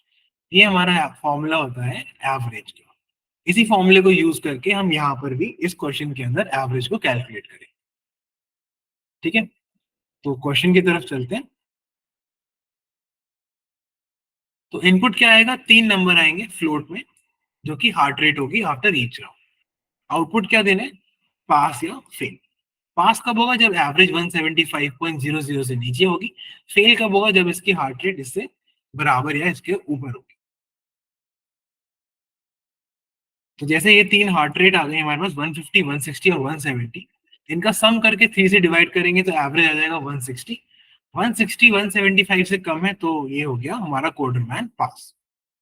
ठीक है, यहाँ पे क्लियरली आपको एक्सप्लेन किया हुआ है कैसे वो पास हुआ। दूसरा इनपुट देखते हैं। अगर इन तीनों को सम करके अपॉन 3 करते हैं तो एवरेज हमारे पास आ जाता है 180.63। 180.63 175 से ज्यादा है, इसलिए कोडरमैन यहाँ पे हो गया फेल। तो क्वेश्चन बनाते हैं। यूटिल पैकेज पहले से ही इंपोर्टेड है, तो सीधा स्कैनर क्लास बनाते हैं, स्कैनर क्लास का ऑब्जेक्ट बनाते हैं।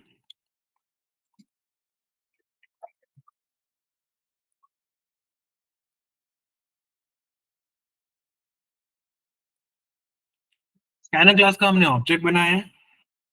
अब तीनों इनपुट ले लेते हैं, राउंड 1 या heart rate 1, heart rate 2, heart rate 3, तीनों इनपुट्स ले लेते हैं।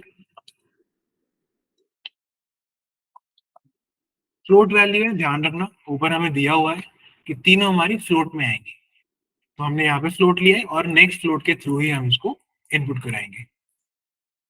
इस तरीके से H2,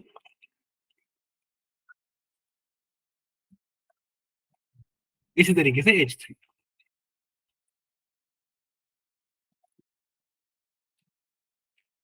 तीनों हार्ट रेट हमारे पास आ चुकी हैं। अब हमें निकालना है इसका एवरेज। तो एवरेज क्या होगा, H1 plus H2 plus H3 upon 3, sum of on number of values, number of values in 3 और सम क्या है H1 plus H2 plus H3। तो अगर हमारा जो H1 plus H2 plus H3 upon 3 less than equal to less than 175 रहा, देखो question देखते हैं एक बार और। If the average heart rate is below 175, अगर बिलो 175 है तो कोडरमैन हो जाएगा पास।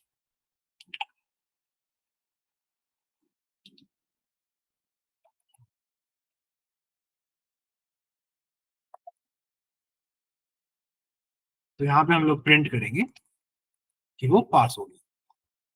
पास हम लोग करेंगे, P कैपिटल रहेगा, बाकी सब स्मॉल रहेगा। अगर ऐसा नहीं है, अगर ऐसा नहीं है तो मतलब वो फेल हो गया, क्योंकि दो ही ऑप्शन है, या तो वो पास होगा या तो वो फेल होगा।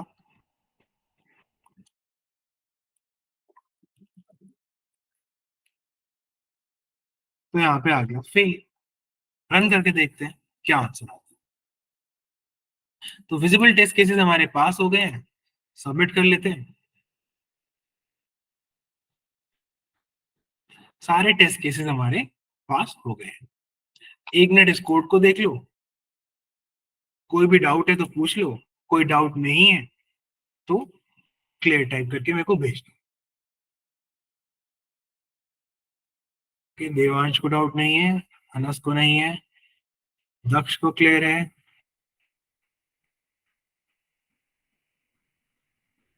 Okay Ayushi very good, Saurabh very good, Shruti, Nisha, Raj, Madhusudan good, Sakshi, यहाँ पे हर्ष, कार्तिक वेरी गुड। ठीक है, सब लोग को क्लियर है। कोई भी डाउट हो तो पूछ लेना, साथ साथ पूछते चलिए। वेरी गुड राजन, वेरी गुड अनुपम, प्राची, साक्षी गुड। ठीक है, सब लोग को क्लियर है। तो नेक्स्ट क्वेश्चन पे चलते हैं। अगला एक कुछ और क्वेश्चंस देख लेते हैं।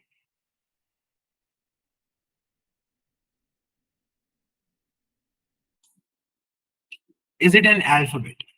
The coderman is confused. The signals from the base have mixed characters, but only alphabets are valid input. Given the input character, help coderman determine whether it is a valid input or not. तो कुछ input आ रहा है हमारा base से, लेकिन जो alphabets है, alphabets मतलब ए से लेके जेड तक, वही वैलिड है, बाकी सब वैलिड नहीं है। तो एक कैरेक्टर इनपुट आपको दिया गया है, आपको बताना है वो वैलिड है या नहीं है। इनपुट है हमारा सिंगल कैरेक्टर। देखो ए आया, ए हमारा अल्फाबेट है तो वैलिड हो गया। हमारा मॉड्यूलो आया, यहाँ परसेंट आया, तो वो इनवैलिड हो गया। क्यों? क्योंकि वो ए से जेड के बीच में लाइन नहीं करता, हमारा अल्फाबेट नहीं है। तो इसको सॉल्व करके देख लेते हैं। इसमें एक बड़ा इंटरेस्टिंग चीज हमारे सामने आएगी। हम लोग जैसे नंबर्स की रेंज लगा सकते हैं, ऐसे कैरेक्टर्स की भी रेंज सेट कर सकते हैं। Greater than, equal to, less than, ये सारी चीजें कैरेक्टर्स से भी कंपेयर कर सकते हैं। कैसे करते हैं अभी मैं आपको दिखाता हूँ। सबसे पहले हम लोग यूटिल पैकेज को इंपोर्ट कर लेते हैं।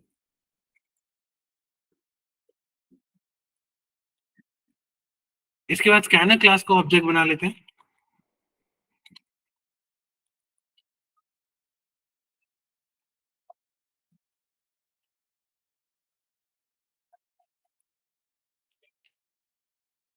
स्कैनर क्लास का ऑब्जेक्ट बना लिया।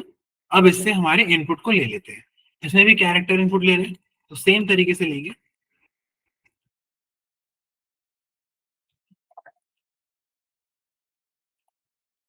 कैरेट 0, तो कैरेक्टर इनपुट हमने ले लिया है। अब हमें चेक करना है कि वो एक वैलिड अल्फाबेट है कि नहीं है। तो अल्फाबेट स्मॉल ए से स्मॉल z तक भी हो सकते हैं, कैपिटल ए से कैपिटल z तक भी हो सकते हैं। तो if character is less than equal to small z and character is greater than equal to small a, अगर वो a है या उससे बड़ा है और z है या उससे छोटा है, तो a से z के बीच में लाई करेगा, स्मॉल a से स्मॉल z तक, मतलब कि वो कैरेक्टर है। या तो ये ट्रू हो, या तो और हमारा कैरेक्टर या तो कैपिटल लेटर्स की रेंज के अंदर हो, less than equal to capital Z and greater than equal to capital A. इसका मतलब कि वो एक अल्फाबेट होगा, या तो वो स्मॉल ए से स्मॉल z के बीच में हो, या तो वो कैपिटल ए से कैपिटल Z के बीच में। दोनों कंडीशन में वो एक अल्फाबेट हो। हमें यहाँ पे प्रिंट कराना है valid with a capital V।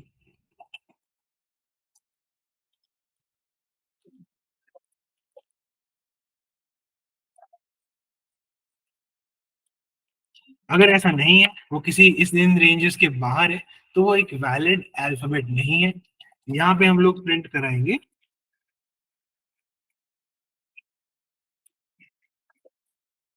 Invalid. Run करके देखते हैं। विजिबल टेस्ट केसेस हमारे पास हो गए हैं, सबमिट करके देखते हैं।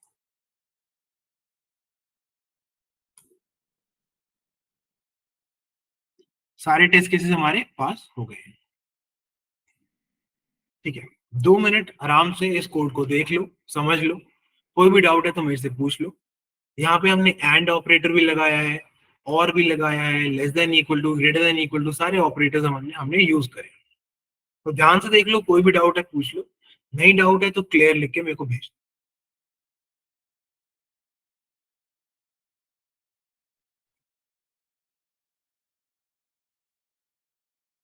ओके, राज को क्लियर है, मधुसूदन को क्लियर है।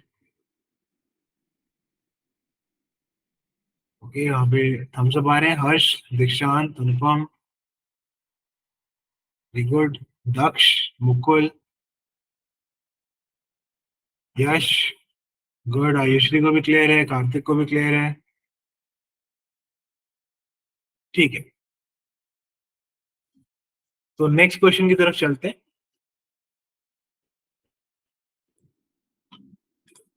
और कुछ क्वेश्चन सॉल्व करके देखते हैं।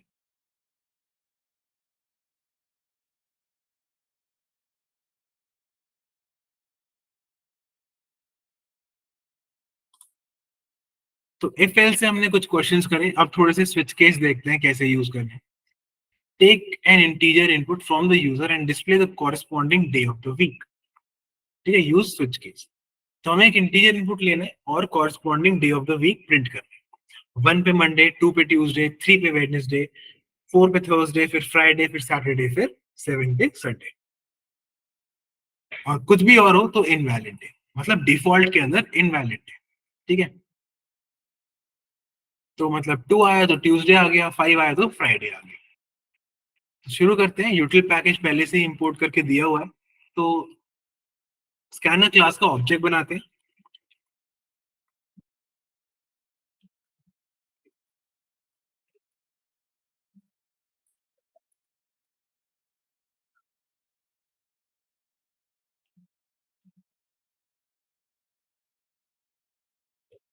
स्कैनर क्लास का हमने ऑब्जेक्ट बना लिया।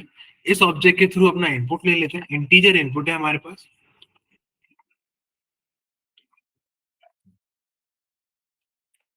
इनपुट ले लिया, अब स्विच केस चलाते हैं। स्विच केस का सिंटैक्स ध्यान से देखो, पहला क्वेश्चन कर रहे हैं हम स्विच केस से। यहाँ पे आएगा एक्सप्रेशन, इसके बाद आएंगे केसेस। पहला केस है 1, अगर नम 1 के बराबर है हम प्रिंट करेंगे मंडे, फिर करेंगे ब्रेक। ठीक है, याद है ना सबको, ब्रेक ना यूज करने से क्या होता है, सारे के सारे केसेस चल जाएंगे उसके बाद के। तो ब्रेक यूज करना याद रखेंगे।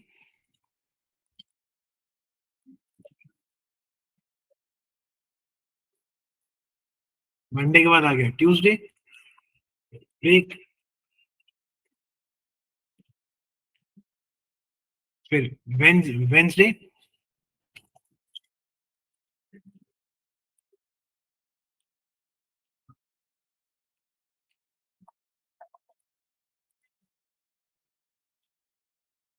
फिर ब्रेक,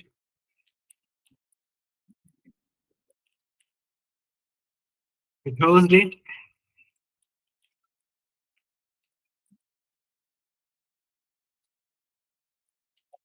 फिर ब्रेक, फिर फ्राइडे,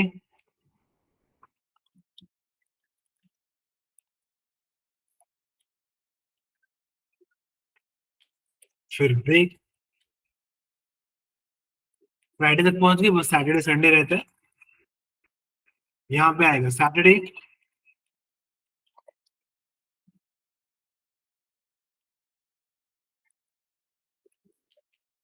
फिर ब्रेक, फिर आएगा संडे।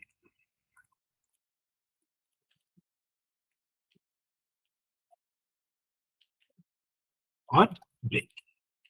अगर 1 से लेके 7 तक कोई भी डे नहीं है तो आएगा इनवैलिड डे। तो डिफॉल्ट के अंदर आएगा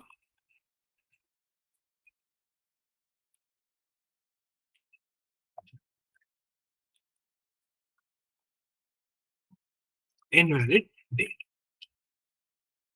चेक कर लेते हैं, इनवैलिड इसी तरीके से लिखा है, IRD कैपिटल इनवैलिड डे। ठीक है, दैट इज इट। रन करके देखते हैं चलता है कि नहीं चलता है। तो विजिबल टेस्ट केसेस हमारे पास हो गए, सबमिट करके देख लेते हैं। हिडन टेस्ट केसेस भी हमारे सारे पास हो गए। सब लोग 2 मिनट इसको आराम से इस कोड को देख लो, समझ लो, कोई भी डाउट है तो मेरे को पूछ लो। कोई डाउट नहीं है, कोई भी डाउट अगर नहीं है तो क्लियर टाइप करके मेरे को भेज दो।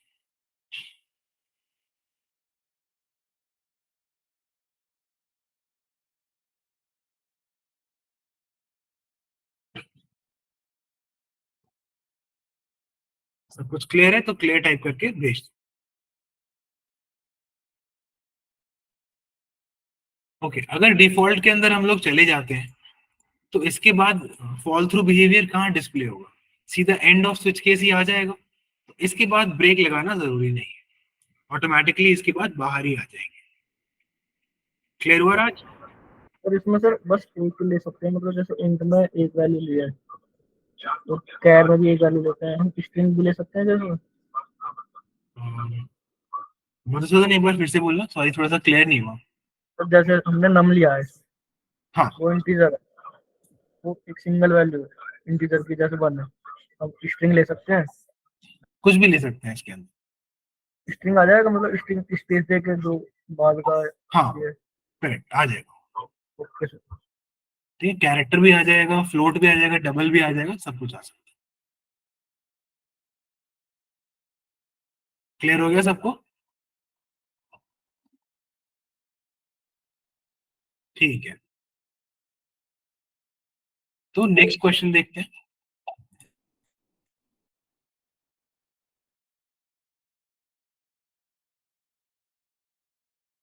सीजन्स देखते हैं। तो Riya's teacher has asked her to prepare well for the test on season. When her teacher tells a month, she needs to say the season corresponding to that month. Write a program to solve the above task. तो हमें seasons दे रखे हैं और उसके corresponding, sorry months they रखे हैं, उनकी corresponding seasons दे रखे हैं। स्प्रिंग चलता है हमारा मार्च से मई तक, समर चलता है हमारा जून से अगस्त तक, ऑटम चलता है सितंबर से नवंबर तक, और विंटर चलता है दिसंबर से फरवरी तक। तो मंथ हमारे 1 से 12 में होने चाहिए। तो टीचर हमारा कोई भी 1 से लेके 12 तक कोई मंथ बताएगा और हमें बताना है कि उस मंथ में सीजन क्या है। अगर 1 से 12 के बीच में नहीं है मंथ तो इनवैलिड मंथ प्रिंट करना है। ठीक है, एक यहाँ पे सैंपल देख लेते हैं। 8 में आ रहा है समर, 11 जो कि नवंबर होता है तब आ रहा है हमारा ऑटम।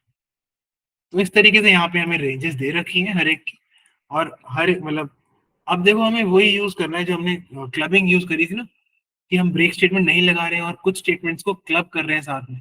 उससे हमारा कोड काफी छोटा हो जाएगा। इसका जो भी स्प्रिंग वाले मंथ्स हैं सबको साथ में लिख देंगे, जो भी हमारे समर वाले मंथ है वो साथ में लिख देंगे, फिर ऑटम वाले, फिर विंटर वाले, दैट्स इट।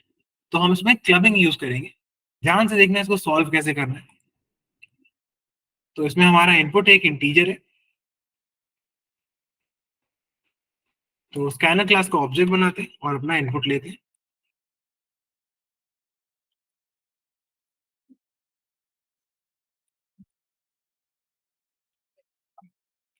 स्कैनर क्लास का हमने ऑब्जेक्ट बना लिया है और इनपुट ले लिया है, मतलब ये इनपुट हमें लेना है। स्कैनर क्लास का ऑब्जेक्ट बना के मंथ इनपुट हमने ले लिया है जो कि एक इंटीजर है। अब हम स्विच केस के थ्रू स्विच में डालेंगे मंथ और इसके थ्रू हम लोग केसेस बना के अलग अलग सीजन्स को प्रिंट करेंगे। तो मार्च होता है 3, मार्च अप्रैल मई, 3, 4 और 5 के अंदर हमारा स्प्रिंग है, तो 3, 4 और 5 में स्प्रिंग डाल देते हैं। Case 3, case 4, case 5। 3, 4 या 5 में से कोई भी मंथ आएगा तो हमारा आउटपुट आएगा स्प्रिंग।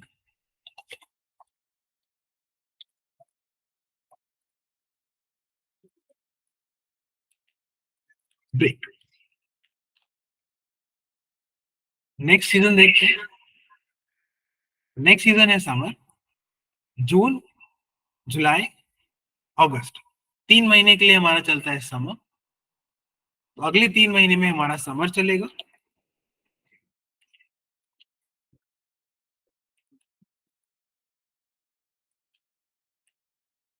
यहाँ पे हम लोग प्रिंट कर देंगे समर और फिर ब्रेक। तो हमारा स्प्रिंग हो गया, हमारा समर हो गया। अगला महीना अगला सीजन कौन सा है? ऑटम।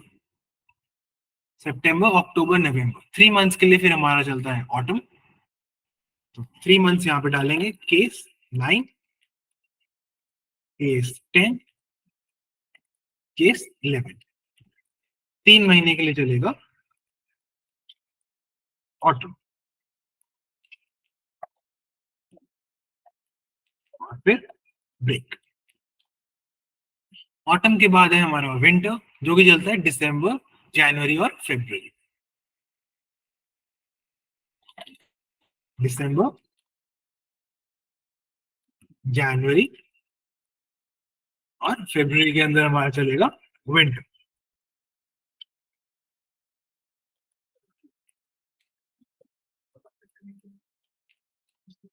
डिफॉल्ट भी है हमारा। अगर हमारा मंथ 1 से लेके 12 तक नहीं दिया है, कुछ भी और दिया है -5 +20, तो हम लोग डिफॉल्ट स्टेटमेंट प्रिंट करेंगे। क्या प्रिंट करना है? इनवैलिड मंथ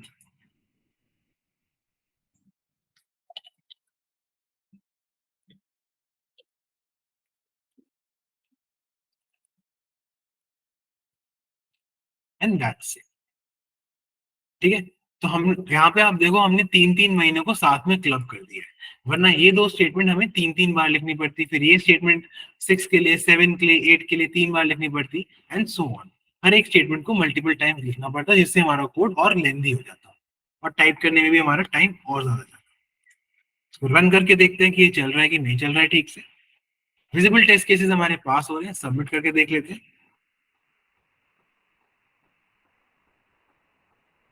सारे टेस्ट केसेस हमारे, एक टेस्ट केस के अलावा सारे टेस्ट केसेस पास हो गए।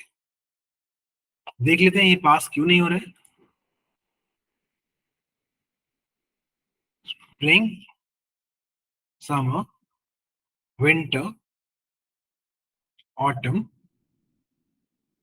Invalid month.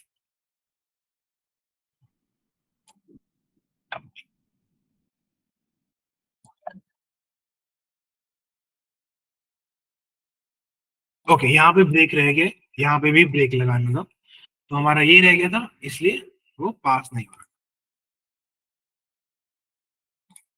सबमिट करते हैं।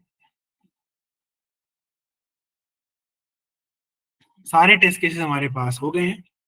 2 मिनट आप आराम से कोड को देख लो, कोई भी दिक्कत आती है तो मेरे को बताओ। अगर सारा कुछ क्लियर है तो टाइप करो क्लियर और मेरे को भेज दो।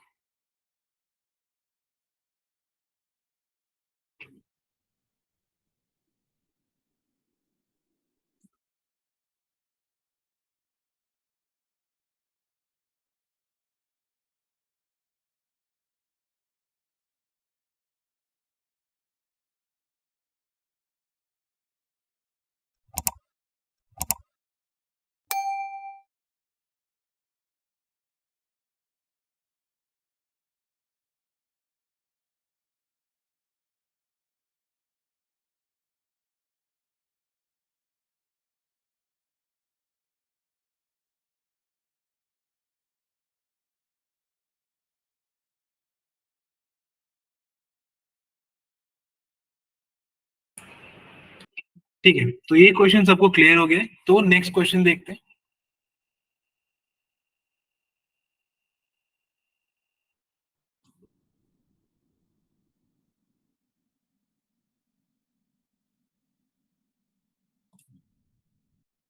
Spelling to number.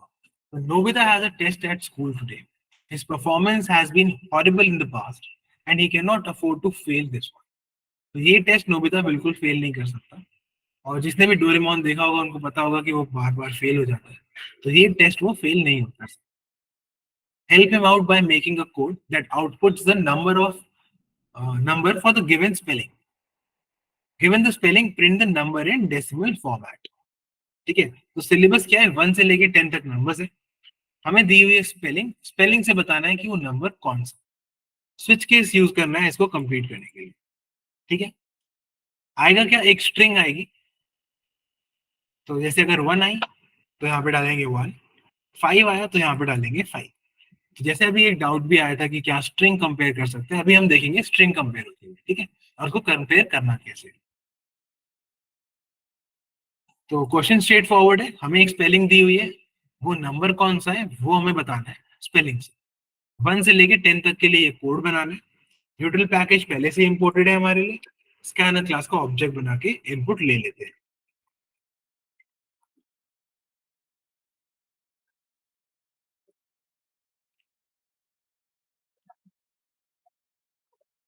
इसके आगे क्या लिखेंगे जल्दी से बताओ मेरे को, स्ट्रिंग इनपुट कैसे लेते हैं, सबको याद है? इसके आगे क्या लिखेंगे, टाइप करके बताओ।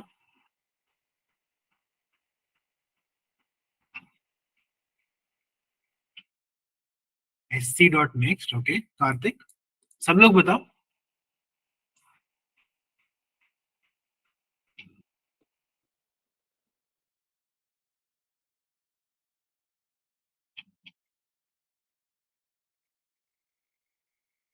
तो हमारे यहाँ पर जो हमारी स्ट्रिंग है वो एक सिंगल वर्ड है, स्पेस सेपरेटेड पूरा सेंटेंस नहीं है, तो sc.next से हमारा काम चल जाएगा यहाँ पे। sc.next, तो हमारा जो वर्ड है वो रीड हो गया है। अब हमें लगाना है स्विच केस। स्विच लगाएंगे स्ट्रिंग पे, केसेस बनाएंगे। अब जब हमें स्ट्रिंग कंपेयर करनी है तो स्ट्रिंग को स्ट्रिंग से कंपेयर करना होगा, और स्ट्रिंग डलता है डबल कोट्स के अंदर, तो ये डलेगा 1। फर्स्ट लेटर हमारा कैपिटल है तो ये डलेगा 1। यहाँ पे हमें प्रिंट करना है 1। दूसरा हमारा डलेगा 2।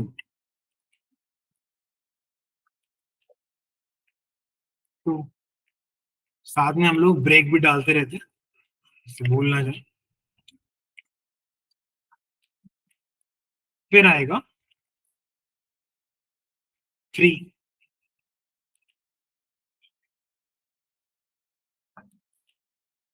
यहाँ पे आएगा 3, फिर आएगा 4,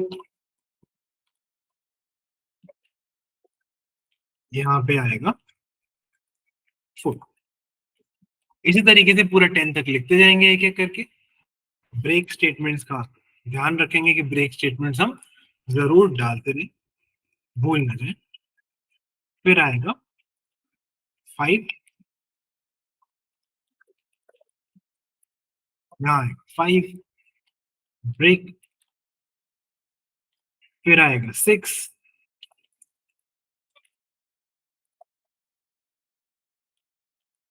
यहाँ पे आएगा 6, ब्रेक, फिर आएगा 7,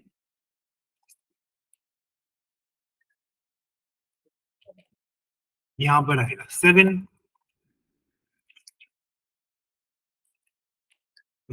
ब्रेक, फिर आएगा 8,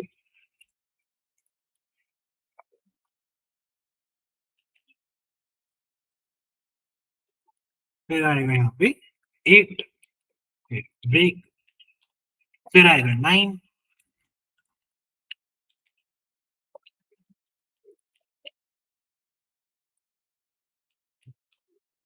और ब्रेक, फाइनली हम पहुंच गए 10 पे।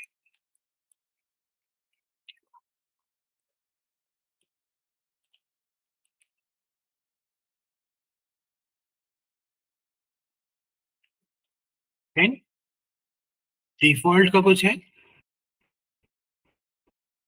अगर 1 से 10 के बीच में नंबर नहीं है तो आउट ऑफ सिलेबस प्रिंट करना है हमको। तो डिफॉल्ट में आएगा, यहाँ पे आएगा एक ब्रेक, और डिफॉल्ट में आएगा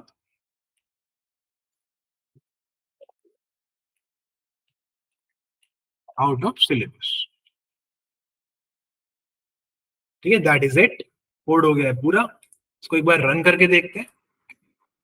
what is the difference between sc.next and next?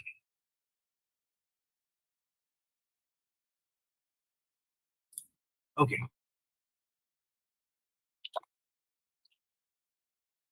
तो नेक्स्ट हमारा एक वर्ड लेता है, नेक्स्ट लाइन हमारे पूरे सेंटेंस को लेता है। अगर मल्टीपल वर्ड्स होते हैं तो नेक्स्ट लाइन यूज करते हैं, अगर एक ही वर्ड होता है तो नेक्स्ट यूज करते हैं। ओके राज?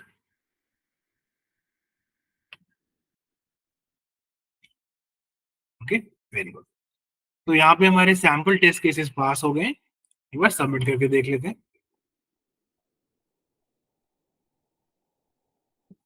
तो सारे टेस्ट केसेस हमारे पास हो गए हैं। ये रहा कोड आपके स्क्रीन पे, एक बार इसको ध्यान से देख लो। कोई भी इश्यू आता है, नहीं समझ में आता है, कोई भी डाउट है, मेरे से पूछ लो। अगर कोई भी डाउट नहीं है तो क्लियर टाइप करो और मेरे को भेज दो।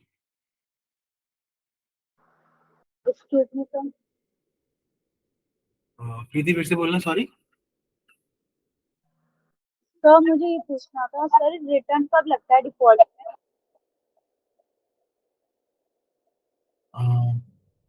एक बार फिर से बोलो, रियली सॉरी, मेरे को सुनाई नहीं दे रहा क्लियरली। सर वो पूछ रही है डिफॉल्ट में रिटर्न कब लगता है? डिफॉल्ट में रिटर्न कब लगता है? Return return, okay. तो डिफॉल्ट के अंदर हम रिटर्न तब डालते हैं जब इसके आगे कुछ ऐसे चीजें हो जो हम रन ना करना चाहें। एक बार डिफॉल्ट रन हो गया तो ये स्विच केस ब्रेक हो जाएगा, वैसे ही हमारा कोड खत्म हो जाएगा। तो यहाँ पे रिटर्न डालने की कोई जरूरत नहीं। अगर यहाँ पे कुछ ऐसा होता जो हम चाहते कि अगर डिफॉल्ट चल गया तो वो ना चले, तब डिफॉल्ट के अंदर हमें रिटर्न डालना पड़ता। लेकिन इसके आगे कुछ है ही नहीं स्किप करने के लिए, इसलिए वहां पे रिटर्न डालने की कोई जरूरत नहीं है। रिटर्न से बेसिकली पूरा फंक्शन बंद हो जाता है और हम लोग बाहर आ जाते हैं फंक्शन के। ठीक है, Preeti clear? Okay, yes sir. Good. तो सब लोग को ये क्लियर है? वेरी गुड, ठीक है। तो आज के पूरे सेशन में कोई भी डाउट है तो मेरे से एक बार पूछ लो।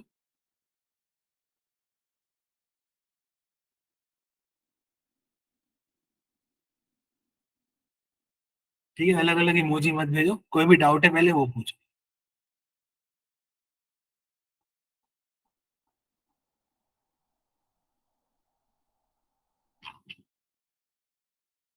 sc.next, हाँ नहीं, क्लियर है, कोई डाउट नहीं है। ठीक है, 2 मिनट्स वेट करेंगे, 2 मिनट्स वेट करेंगे। ठीक है, 2 मिनट्स।